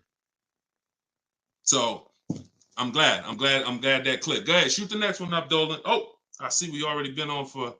All right. We'll do a couple more. I'm trying to get through them as quick as possible. Y'all, if y'all like Deshone, I love to know everything you teach of how you shop for cars. Everything I teach is in a step-by-step way. In my digital book, Car Shopping for People That Hate Car Shopping, 7 Steps to Saving Time, Money, and Avoiding Dealerships. Everything we do is a bid. We're buying cars and leasing cars in 90 minutes, 60 minutes. When you get good, you'll be able to do this in like 45, 60 minutes. You never spend more than 30 minutes in a car dealership. You're at home. You're the prize. You're getting bids. You're no longer negotiating one-to-one where you're in a losing position. When you're getting bids, you're in the winner's position. So you can get your book for 75% off as part of our launch. So we want to do 75% off. It's normally $97. In my TikTok bio, you can grab yours. It'll be in your inbox. And some people say, before I get to this next question, Deshone, is it in print? There's a lot of reasons when you use it, you'll see there's no way this book could have been printed. One, things change. Vroom was one of the companies that we used to use for bidding. Vroom's out of business. if we had 100,000 books out there in your houses that you all paid for, now it's like, okay, what do we do, y'all? That's obsolete. Now that's when you hear people say, hey, you need volume 2. I know just 6 months ago that I asked you and told you that I was going to solve your problem with volume 1, but that's no good anymore. Volume 2, get it today. We're not doing that. And there's nothing against them because, again, they did what works, but we didn't want to do that. I wanted to be able to update this book on the fly. What I did when Broom went out, I updated the file. Everyone's book was updated. And there's also links in there. There's links to videos. Like I said earlier, you have my scripts in there. That was all stuff. You're going to be copy and pasting this. There's no way I could have did that in a physical book at all. All right. What do you think of swap a lease? If you can get a great lease deal, absolutely. Absolutely. We always compare, divide the monthly payment into the MSRP. The 1% rule has existed way before I started, way before I even got in the car business. The 1% rule said if you can lease a car for less than, for 1% of the MSRP, no money down, no money out of pocket, just, covering the first month's payment, you stole a car. Coincidentally, every lease I've ever had was under 1%. I paid $330 a month for my $35,000 Jeep Grand Cherokee Laredo. I paid $325 a month for my Infinities, then $345. Then my highest one was $390. And that was a $45,000 vehicle. So these are under 1% leases. In order to get 1% leases, you need to shop multiple offers, but you also need a great lease program. So what we always say is under 1% is a steal. You'll see there's 3 categories of leases. Steals, great value. Those are under 1%. Great deals. Those are between 1% and 1.5%. And then where it's time to chill, over 1.5%. You're paying too much for a car you're giving back. So if I was taking over someone's lease, I'm judging it by the same thing. Leasing is a value play. How much car can I drive for that payment? It's the ultimate way. The lower that percentage is, the more you've leveraged your money into a great car. So yeah, I'll check swap a lease, definitely. Go ahead, shoot the next one up, Dolan. This one's from TikTok. Can I sell a leased car? Who didn't know you could sell a leased car? Type me. My cousin left me his 2020 Toyota Highlander with 2,000 miles, so I need to get out of my lease. I don't need 2 cars. Okay. Equity assessment. Call the leasing. Matter of fact, I'm not going to repeat it because I already talked about this at the beginning of the broadcast. So after the broadcast, go to the YouTube page. You'll see it. I think it was either the first or second question. So within the first 10 minutes, I talked about how to do the equity assessment. You're going to follow that process. And this is all in my book. If you're like, Deshone, I don't even want to watch the video. Is that in the book? Absolutely. Because everything I'm teaching you is out of 1 step in my 7-step process. So the equity assessment is step 2. After we decide leasing versus buying, that's step 1. That's the most important question. Foundation of your car deal is, did I lease when I should have leased? Did I buy when I should have bought? Once you pass that, now if you have a car to replace, you need to do an equity assessment to see, do I have equity? Am I at a break even, which means I can get out? I'm not going to make any money, but that's fine. I can get out. Some people got a lease. I could get out the lease early. You technically can't do that because you're breaking a contract, but if you can sell out and break even, then you can get out early. Or do I have a negative position in which case I can't get out early? In the case of a negative, if you have a negative position on a lease, you can't get out early without penalty, without those payments. But if you're a negative equity on a finance, then that's different. There's no negative equity in a lease. I know we kind of use these terms interchangeably. Negative equity is only with a finance because you have to pay the money. With a lease, if what I get offers for, if it's below my payoff, then I just stay in the car until the end. I don't have negative equity. So you do the equity assessment, and hopefully you can break even. And the good thing about Toyota, if they haven't changed it, and I remember right, they don't have a third-party restriction. So you should be able to, if those offers you get are what you owe or higher, then you should be able to sell that car right to CarMax or Driveway or AutoNation, whoever makes you the highest offer, and you can be out of it literally. You do that today, you could be out of that car tomorrow. All right, so keep me posted. Go ahead. Shoot it. See, we're over an hour. And I know Dolan, we always try to keep the shows an hour, but it's like the questions start rolling in and it gets good. Go ahead. Shoot another one up, Dolan. We'll wrap in a second. Facebook. When you go online to build and decide on needs and wants, you look at the cash price, not the lease price. We don't look at any price online. Pay no attention. Nothing online is a deal, y'all. No commercial. I don't care what you see. Deals are like this. Hey, look, this is their offer. Look, this is what we gotta. Can we do it? What? Can you get them up any? Like, will they come up any at all? Nah, man. They said that they made this, and it's like, shoot.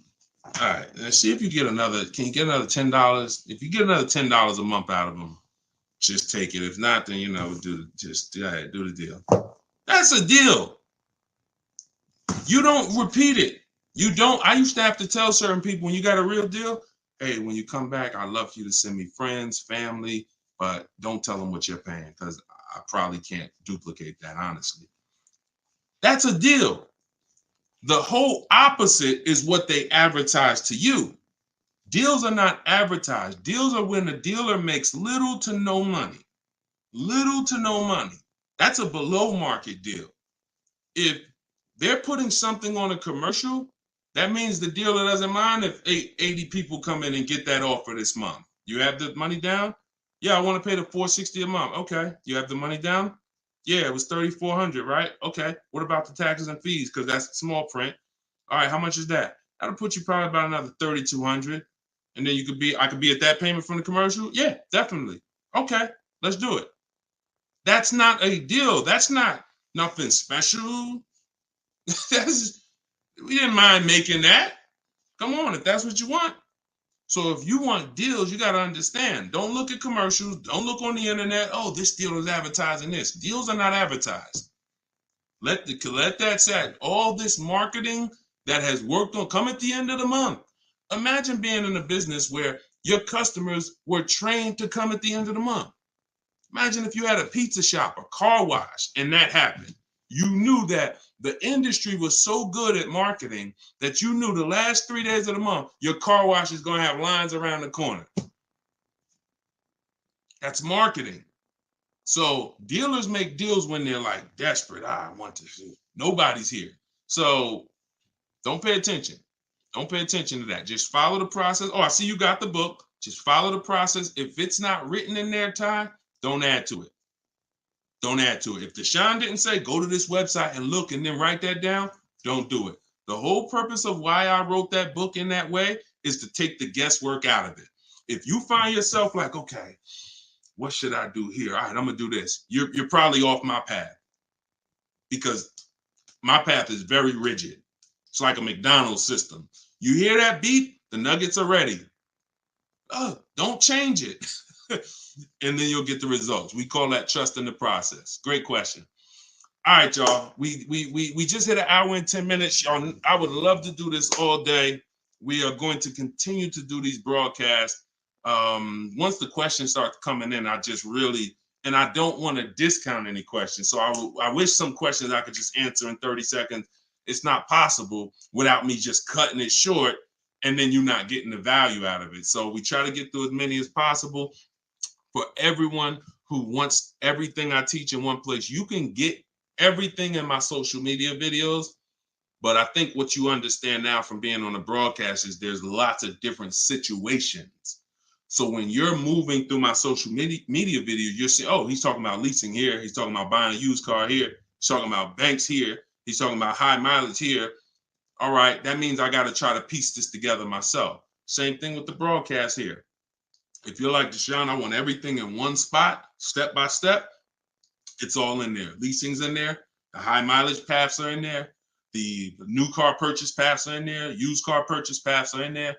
And step 7 of my book is delivery. So you shouldn't be thinking, oh, I'm gonna read the whole book, then I'll start shopping. No, it's action guides. It's essentially a big checklist. Do this, do this. By the time you get to step 7, you should be picking up your car, getting ready to have it delivered. So that's the way it is. You don't take a quiz at the end. The quiz is if you did it right, your car's on the way. So everyone can get your book for 75% off as part of our launch. It's in my TikTok bio. Grab yours, use it, and please make sure you email me your deal. As soon as you make your deal, send me an email. Deshone, check this out. I don't want to see just the car you got. I want to see the price you paid. You're going to have price assurance, and I'm happy to be on this journey with you. So get it in here. I'm going to send this link. I'm going to type the link one more time for you guys here on Facebook and YouTube. In case you missed the countdown, I just typed the link. You can grab it there. TikTok, Instagram, it's in my bio. Click that website and then click that button that says 75% off. So until then, thank you, Ty. Great questions today. Great questions. All the questions were good. And I'll see y'all on the next broadcast. We'll keep this going. God bless y'all.